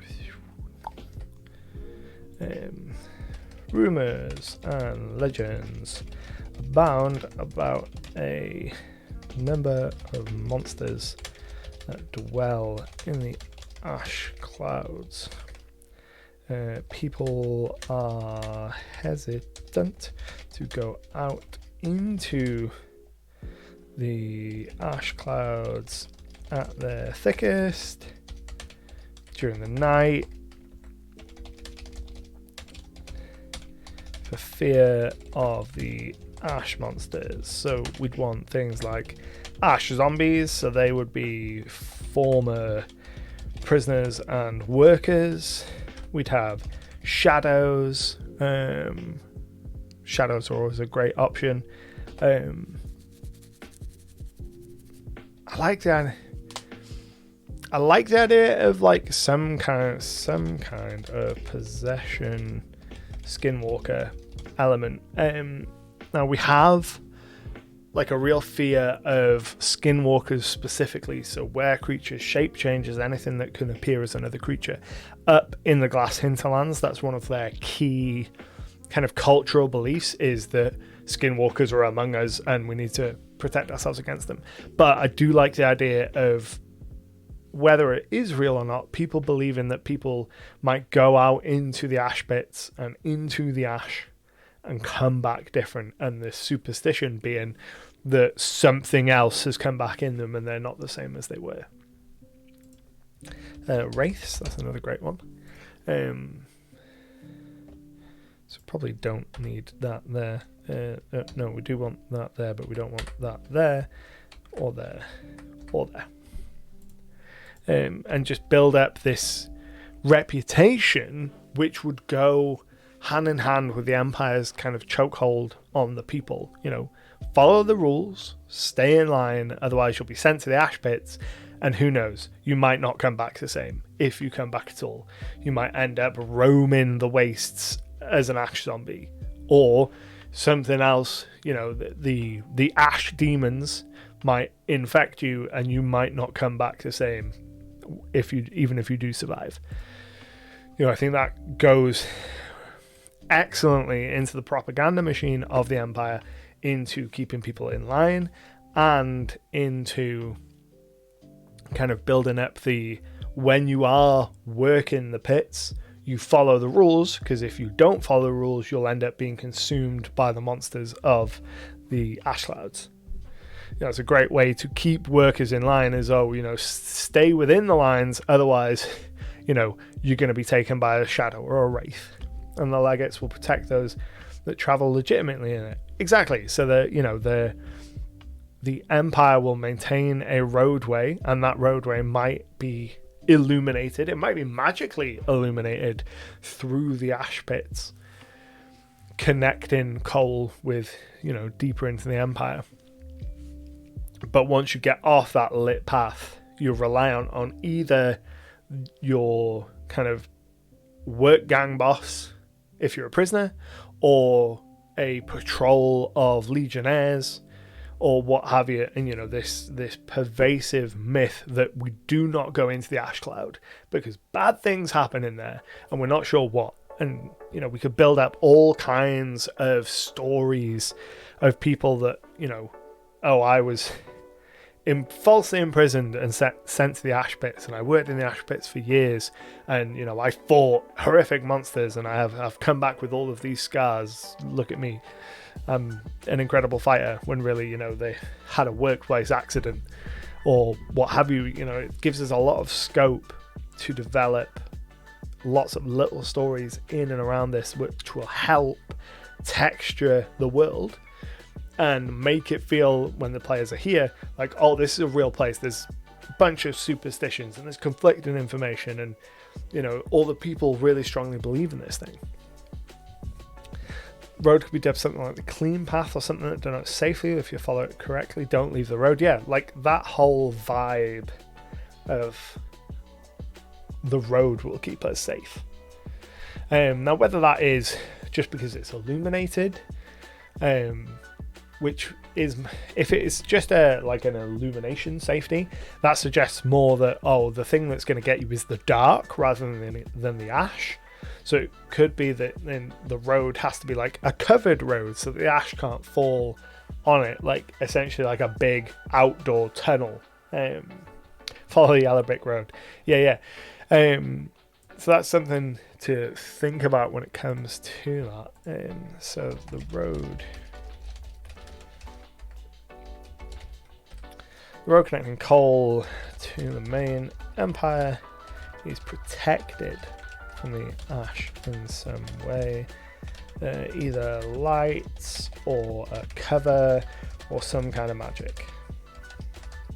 Could be that it's a series of magical standing stones and like checkpoints, and the only safe place to rest is by one of these magical pillars that kind of protect you from the ash. So people will only travel in short bursts along this road, and if things get damaged, you know, the ash monsters could get. Actually, that's a pretty. That would work. That is very similar to how the glittering plane in the Black Company series works. So that could definitely be an element. Look to the glittering plane and plane and the killer shadows from Black Company series for inspiration.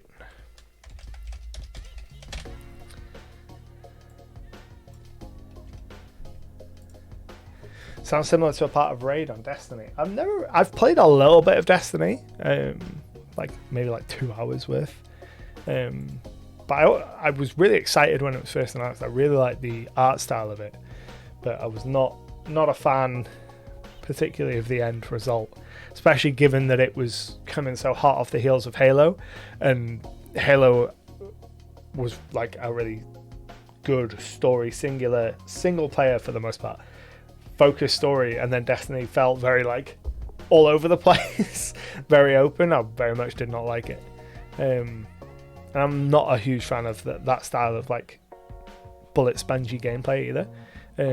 But the world seemed cool, and the art style was really cool, and a lot of it looked very cool. And we love a good post-apocalypse story. We love seeing the world in ruins, because, you know, we don't get enough of that in the real world. I'll tell you, I started my current campaign, the Ash campaign, like, I want to say like the week we locked down, or very close to. Like, it was right around the time that the UK went into lockdown, and having that quite naturally progress into like a corruption apocalypse storyline as the world was on fire, it was rough. Right, so road safe, ash wastes, very not. And don't go into the long ash. Is there anything else we can immediately like tie in to this particular region? So we're really happy with like drow inclusion. Gonna have to think about how that's gonna come into it. The obvious answer is to have the Draven family be drow, but that feels really stereotyping the drow. I feel bad for the drow to be like, oh yes, you know, the taskmaster, blatantly evil capitalists of our like smog-ridden city are drow. But I mean, it's like the best idea. Like, it's hard to argue with the effectiveness of that idea. Let's go ahead. Drow are a thing in Pathfinder 2nd Edition, but let's go ahead and have a look at them and see what they get. Typically have dark vision and inborn magical abilities. It's the trait. Drow, PF2, Drow ancestry. Are they an ancestry? You know what? We should probably just look on here. Ancestries. Ancestries, elf.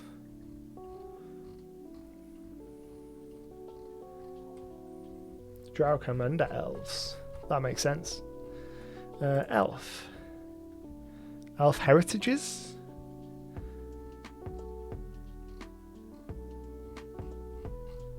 Maybe not.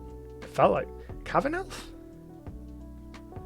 I mean, Cavern Elf, that would fit Drow, but I thought Drow were like they're a full-on their own thing. Am I just not seeing it? Am I being blind? They get low light vision. Elf heritages. Ancient Elf, Arctic Elf, Cavern Elf. It's got to be Cavern Elf, right?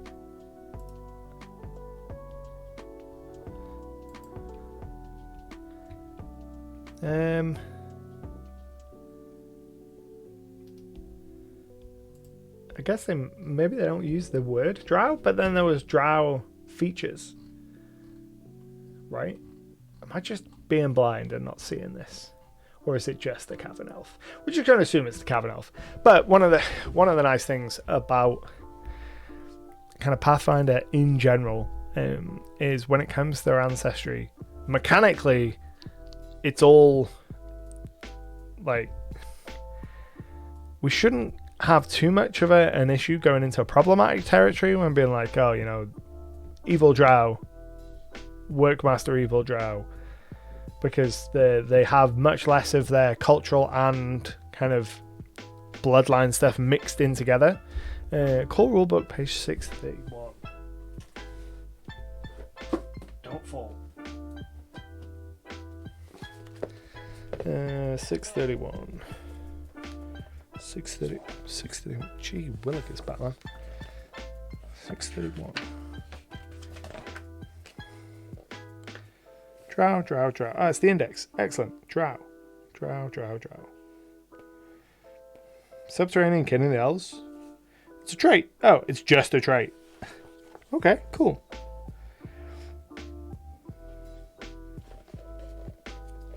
Well, that's fine then.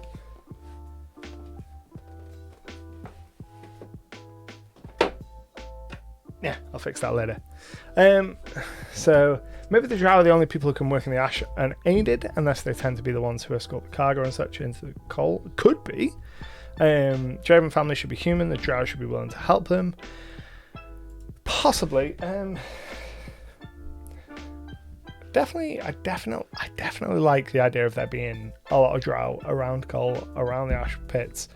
You know, it's an ideal climate for sunlight sensitive creatures. And along that lines, we probably have like a minority population of Dhampir as well, you know, or any sunlight sensitive creature. So if we go and have a look at the ancestries and see, there's not kind of a summary of mechanically what each of them are in this list. Yeah, Dwarga. I'm trying to think of how they say it in Skyrim. Typically have dark vision, meta magic abilities, all Nethys says about them. So yeah, we could have Dwarger. They'd be under dwarf, right? They've got to be under dwarf. I think it's Dwarger, because Duergar feels wrong. But I'm not 100% sure. So what are the Dwarga? Ancient Blooded, Anvil, Death Warden. I think Death Warden is going to be Dwarga. Tomb Guardians for Generation. Yeah, that's going to be Dwarga. But yeah, we could have some element of Dwarga. Oh yeah, the what are they called? I know the gnomes that you mean. But yeah, anything that has like a sunlight sensitivity or like a poison resistance would be ideal to find in this region, to be employed by the corporation. So that could be the route that we go down, and have the Draven family be human, but they employ a lot of sunlight sensitive and poison resistant ancestries disproportionately, because then they have to spend less on their employed staff in terms of like sickness and protection, and they can focus more on the prisoners. So that makes sense. Time on, we are on 10 to midnight, so I think that we will call it there for the old world building element for the evening, and we will do what we do every week. Same thing we do every night. Pinky, try and take over the world. And we'll have like 10-15 minutes of like chill, wind down. So if you have questions or anything that you want to know about this world, about my approach to world building, about DMing in general, anything, go ahead and stick those in the chat. Yeah, that for the love of the game, that is the gnome people. Not a clue how to pronounce them. And while y'all think of questions and things, I'll do my weekly shilling of myself and my products. So to start with, if you aren't already following me here on Twitch, go ahead and hit the follow button. And if you have an Amazon Prime account and you aren't using it to subscribe to anyone at the moment, you get a free Twitch subscription every month with your Amazon Prime account. So if you link the two together, I'll go and I'll grab the link on how to do it. Amazon Prime, Twitch thing. Subscribe to a Twitch channel using Prime subscription. That's the one. So that link tells you how to do it. You link the two accounts and you can subscribe to a channel every month using your Prime account. Doesn't cost you a penny. It just costs Daddy Bezos, and he puts the money straight into my pocket, which is exactly where we want Jeff Bezos' money to go. So any of you that have got Prime accounts and don't currently subscribe to anyone on Twitch, I would be very grateful for your subscriptions. I also have a YouTube channel where I make videos on world building and D&D and Pathfinder and map making and a whole bunch of other stuff. Last week I did a video on my doppelganger world building method, which is an acronym based world building method that we've used this evening. Really useful for developing regions of your world and asking the kind of relevant questions about different elements of your world building to prompt more in-depth information about your world. It's really useful. I've been using versions of it, like a bunch of different acronyms together for years, both personally as a dungeon master and professionally for like paid writing work as well.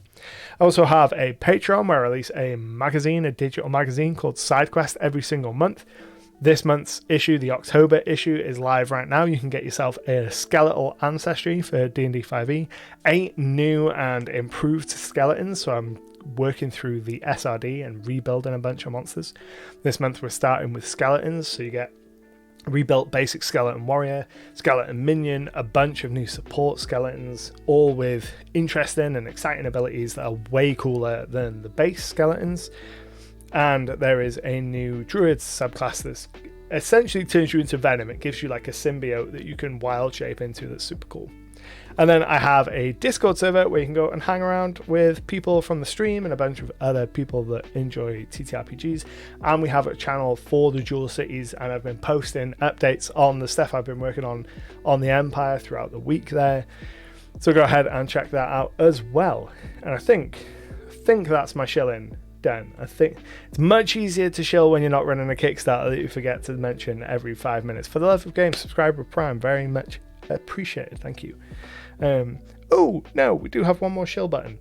My drive-through RPG. You can go and get a whole bunch of downloadable content, individual editions of SideQuest. You can get my cheat sheets for 5th edition. You can get my DM Bible, the Doppelganger systems on there, a whole bunch of cool stuff. And I'm looking at my stream deck to see all the buttons and be like, anything else we need to shill? No, I don't think so. So we'll hang around for like 5-10 more minutes. If anyone's got anything they want to ask about the world, any questions about world building, DMing and all that good stuff, post it down in chat. Also, have a look, see whether the channel points are working for people, because I know it's not working for some people, but it is working for some other people. And I don't know why. Twitch has been very weird this evening. Technical problems abound. Love the Doppelganger framework. Helped me a lot already. I'm glad that it has. Like I said, I've been using a bunch of different acronyms, like grapes and sperm, which is such a poorly named one, but it's effective. I've been using them for years as a starting point, like a bunch of acronyms, Maslow's hierarchy of needs. You can get a lot out of those two things. But I was sick of the redundancies that I get from the multiple ones that I used. So I was like, I need to build a new one. And I want it needs to have a fancy name. And it was basically a case of sitting down and going, right, how can I change the words to what they mean to make something? And we ended up with Doppelganger. My deck of many quests and gothic horror should arrive tomorrow. Perfect timing for the horror side. Absolutely. Do you have a spot in it for like monsters, creatures, designer, enemies, and any other letters? So that one of the letters, the N, is for nemesis. So any monsters or creatures, anything that would threaten the area that you're writing about would probably go in the nemesis. So if you were using it to build out a town, the town's nemesis could be the wolves in the local woods, or the nearby dragon, that kind of stuff. May sound like rhetoric, but actually curious, do people ever pay what you want products on Drive-Thru-RPG? They do. A surprising amount of people do. In general, I don't have a hard and fast number or percentage, but a decent amount of my revenue on Drive-Thru-RPG comes from the pay what you want products. Particularly the DM Bible brings in a surprising amount of revenue, given that it is free and pay what you want. Doppelganger has already brought in a bunch of money from folks paying for it, even though it's pay what you want. For things like that, for Doppelganger, like Doppelganger is a perfect example for me for what a pay what you want product should be, because it is in essence very simple, but it is super useful despite how simple it is. Like, I don't want to charge for it and gate it behind, you have to pay an amount to do it. But a lot of people find it useful enough and go, I'm happy to pay for the use that this is provided for me. So it's an ideal pay what you want kind of setup. And it also depends on kind of what the thing is as well.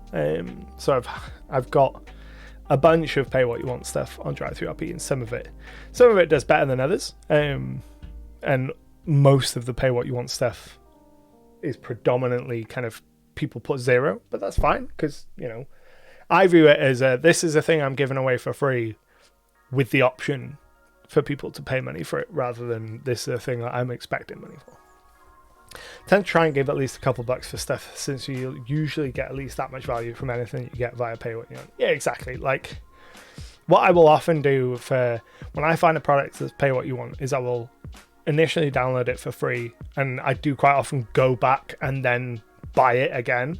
But I'll go and I will take a look through it, or if there's a preview, I'll go and I'll look through the preview first, to kind of get a sense of, is this going to be of value to me? And then go back and kind of top up. I always go free first and then pay after if I enjoy it, which is quite often actually. Yeah, exactly. Which I think actually Drive-Thru-RPG is pretty good at actually encouraging that. It's like, if you enjoy this thing that you've gotten for free, come back and give some pennies, which is quite nice.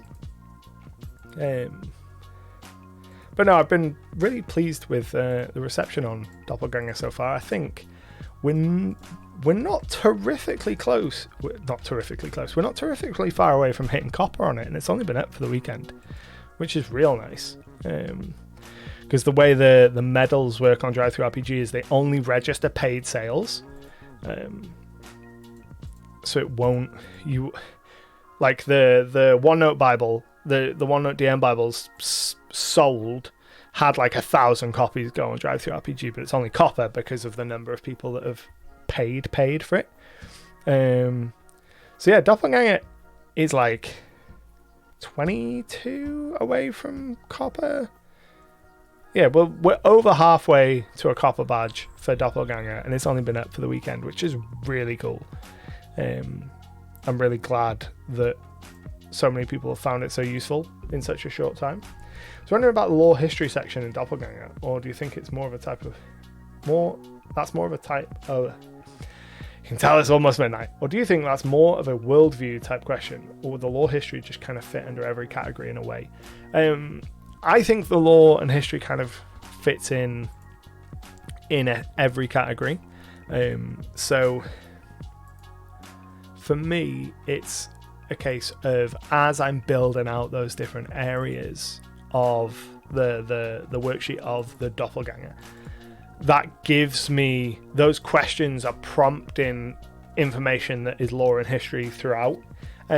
So a lot of them are things like, in the occultism, like who is the most powerful sorcerer, or the most notable, the most feared or revered. Like that is a piece of lore or history specifically related to magic. In lore, does this region have any very specific laws that only this region has? That builds a piece of lore and history specifically related to lore and the criminal justice system. Have you found any good resources for copying monsters from 5e to Pathfinder? Don't currently exist for that system. I manage the challenge ratings would be a big stumbling block given how vague 5e tends to be. Oh yeah. So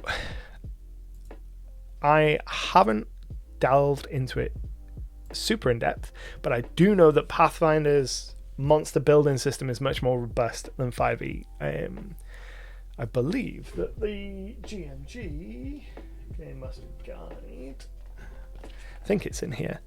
I think it's a pretty in-depth method for building monsters. Building creatures, 56, 66. It's like 18 pages of information on building monsters. So let's jump to page 56 here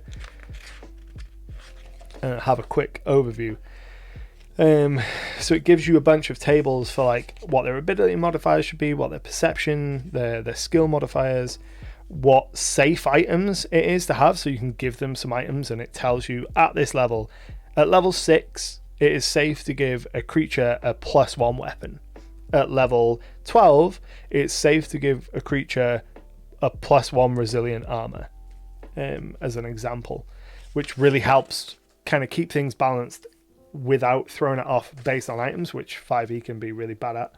And it has tables for armor classes, saving throws, hit points, resistances and weaknesses, what their specific attack bonus and strike damage should be, their spell DC and all that kind of stuff.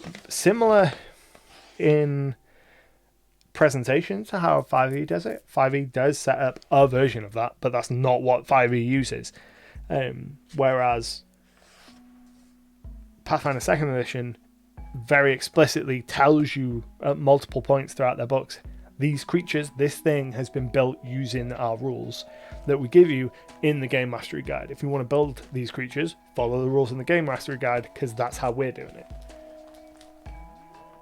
So for adapting monsters that exist in 5e to Pathfinder 2nd edition, honestly, I wouldn't even bother looking at the stats of the monster. I'd go, what's the CR? So what level of party is this appropriate for? Choose that level of monster in Pathfinder 2nd edition, and then work out the stats using their method.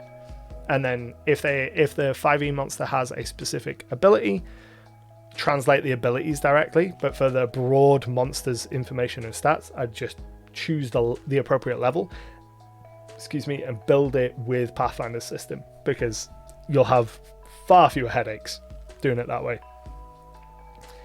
Because 5e monsters are a mess. Like every month when I'm making monsters for SideQuest, I have an internal battle with myself where I go, are we making a monster that is in line with what 5e publishes, or are we making a good monster? And it's always somewhere between. You don't make a good monster that is in line with the way 5e says to build things, because their guidelines are crap and their CR system is broken. So you go, right, we'll start with something that 5e says is a balanced monster, but then we'll add cool sprinklings of spice onto it. And then that will take it away from what 5e considers to be balanced, but make it a cool monster. So a lot of the time, it's been something that's been really interesting with rebuilding monsters for this Reforged series that I'm doing in side quest, where I'm taking the SRD monsters and making them cool. Is going, right, okay, how close can we get to it being balanced as far as 5e is concerned, whilst also still be interesting? And it almost always comes down to, right, we'll start with just the basic stats will be balanced, and then they'll just have cool abilities, and we just won't worry so much about the balance of the cool abilities, because we don't get a framework for how to deal with them beyond damage. And a lot of these things don't actually do damage. They interact with other kind of monsters in really cool ways. So something that building the skeletons for this month's issue of SideQuest in particular I wanted to do, I wanted this idea that these skeletons would all be part of like a skeletal army, and I want them to feel like they could work in an army. So I want there to be skeletal monsters that will buff their allies. I want some skeletons to work better if they're in a group and working like closely with their allies. I want them all to share common traits. So all of the skeletons except for like the most basic minion version have the ability to repair themselves as an action, so they can pick up discarded bones off the battlefield and heal themselves for a hit dice of HP as an action, as they're like bolting on bones onto themselves, and they can all do that. And there's a creature in that article, a new monster called the Keeper of the Bones, and they have an ability to essentially, I think it's a recharge ability off the top of my head, and they can they can make all the skeletons around them all heal themselves immediately. So like building in all those synergies is one of my favorite things about monster design, because you really don't get a lot of it in the base 5e. Not explicit synergies, not like you get some things that, oh, this monster has this ability, and this ability works well with this other ability that this other monster has. But you don't get a huge amount of, these are two monsters specifically designed to be run in tandem. Like the Ghast and the Ghoul. The Ghast is supposed to be like the Ghoul leader, and it gets like a minor ability to impact them, but beyond that, there's really nothing that says this Ghast is like a Ghoul leader. And here's a bunch of flavorful stuff where you could say, hey, I'm running a Ghast and a bunch of ghouls, and the Ghast's presence makes a massive difference. The only ones that seem mostly solid and won't take much effort to rebuild in Pathfinder 2nd Edition are the ones Kobold Press created for their monster books. Yeah, so third-party creators tend to make more interesting monsters than 5e monsters.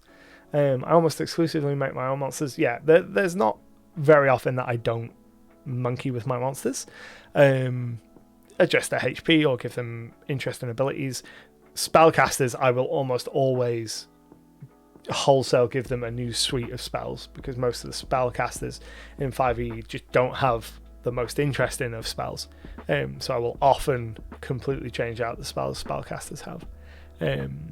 And same with like abilities and stuff. Like my general design philosophy when it comes to 5e is I want every monster to, at least in the design process, to consider bonus actions and reactions. So I have a document that I send out to writers for when I have people writing monsters for me, and in it is like, right, okay, go through and try and give this monster a bonus action and try and give it a reaction, and the only time it shouldn't have one is if it just doesn't make sense. Because if you can find a reason for it to make sense to have a bonus action and a reaction and to utilize the whole action economy, that monster is going to be way cooler, way more interesting to run, way more memorable for the players to fight.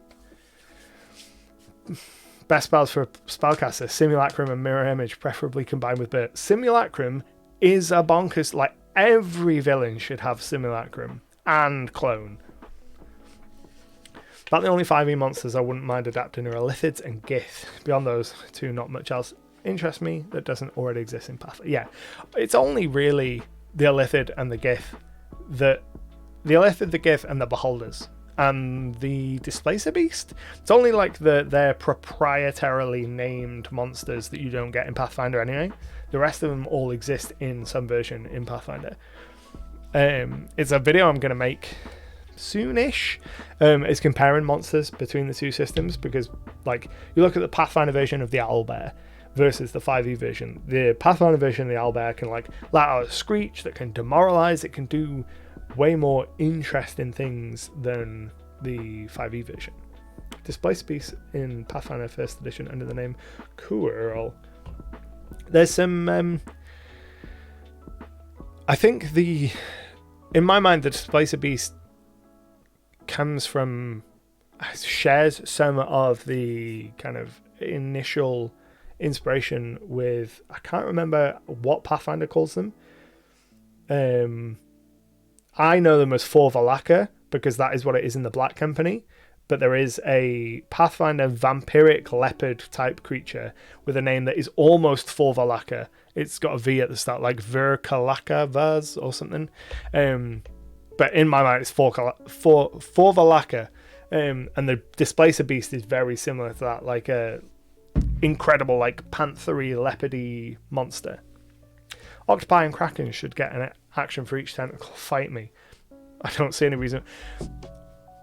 Maybe not an action for each tentacle, but they absolutely should be able to grab with each tentacle and hold, like an octopus should be able to grapple 8 creatures. And in terms of like, if we're going Kraken's got multiple tentacles, right? So give the Kraken a whole bunch of actions, a whole bunch of attacks up front, and then tie its legendary resistances into those tentacles. So players use something on the Kraken, you want to use your legendary resistance. I hate legendary resistances. I think they suck from the player's point of view because it's just you use your big spell or your big ability that you should feel really good about, and the monster just goes no for no drawback. So I always tie them into something in the creature. So like with the Kraken, you give them like 8 attacks, but if they use a legendary resistance, it takes away one of those attacks because you've cut off a tentacle or destroyed, it's thrown a tentacle in front of itself to absorb the brunt of whatever you're doing as its legendary resistance. So your effect isn't fully effective, your spell or whatever, your ability, but they then lose one of their attacks. They still have a load because, Gribbly Tentacle Monster, but as a player, it goes, oh, well, I tried this really cool thing. It didn't work how I intended, but I can see that something has happened. There's been a price that's been paid by this creature. It's taken from a sci-fi novel, and Paizo got permission to use the name as their name, Cool. Sea goes in inky black. You see a Kraken. It appears to be fleeing. Suddenly the water's behind. It's swelling in the distance, and it's swelling towards the boat. Like, it's something that I've been, like, the whole legendary resistances thing is something that's come up in this Reforged series that I've been working on. And it feels bad to be like, yeah, you do this really cool ability, but it just doesn't work. And I, as the game master, just get to cheat and just get to say no. So as I've been redesigning creatures that have access to legendary resistances, I've been tying them in. I think there's a bone giant in this month's issue, and it has legendary resistances, and the way it keys in is if it uses its legendary resistance, it gets fewer legendary actions. So you get that trade-off of, I get to circumvent this horrible thing that's happening to me, but I pay a cost, and that cost is I'm not going to be able to use my biggest legendary action ability. Opinion on blue deck mages. I have no idea what a blue deck mage is, so I have no opinion on it.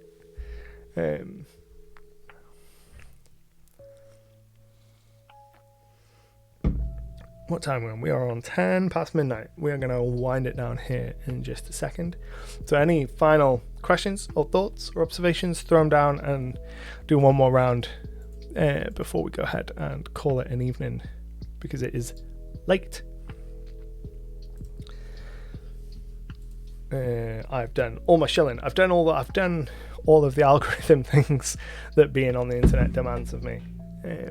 So that is all good. But if no one has any more questions or anything like that, I hope you've enjoyed. Blue decks in Magic the Gathering refers to the deck that prevent the opponent from playing, namely by cards like Counterspell. Counterspell is another one that's really iffy. Like, there is no reason that a powerful enemy, like a powerful villain, wouldn't just surround themselves with as many spellcasters as they can get their hands on to just counterspell everything that comes their way. If it's a melee enemy, why would they not just have an anti-magic field on them all the time? It's one of those weird ones. Anytime it comes up in gameplay, I'm always like, ugh. I feel like it has to be used because otherwise your monsters get absolutely annihilated, but I don't feel good for using it. Glad to catch part of the stream, everybody. Have a good night. Thanks, Anto. Thank you very much for attending. I hope you've all enjoyed the stream. It's been useful. If you're not already, go ahead and hit the follow. We do this every week around 10 p.m. UK time to around midnight. Next week, we're going to do more world building. I don't know what area of the Jewel Cities we're going to do next week. It depends on what inspiration strikes me throughout the week. Otherwise, we'll just do some here and there and all over world building like we do sometimes. But my name has been Anto. This is Icarus Games. We do this every week. I hope you've enjoyed. But until next time, happy gaming.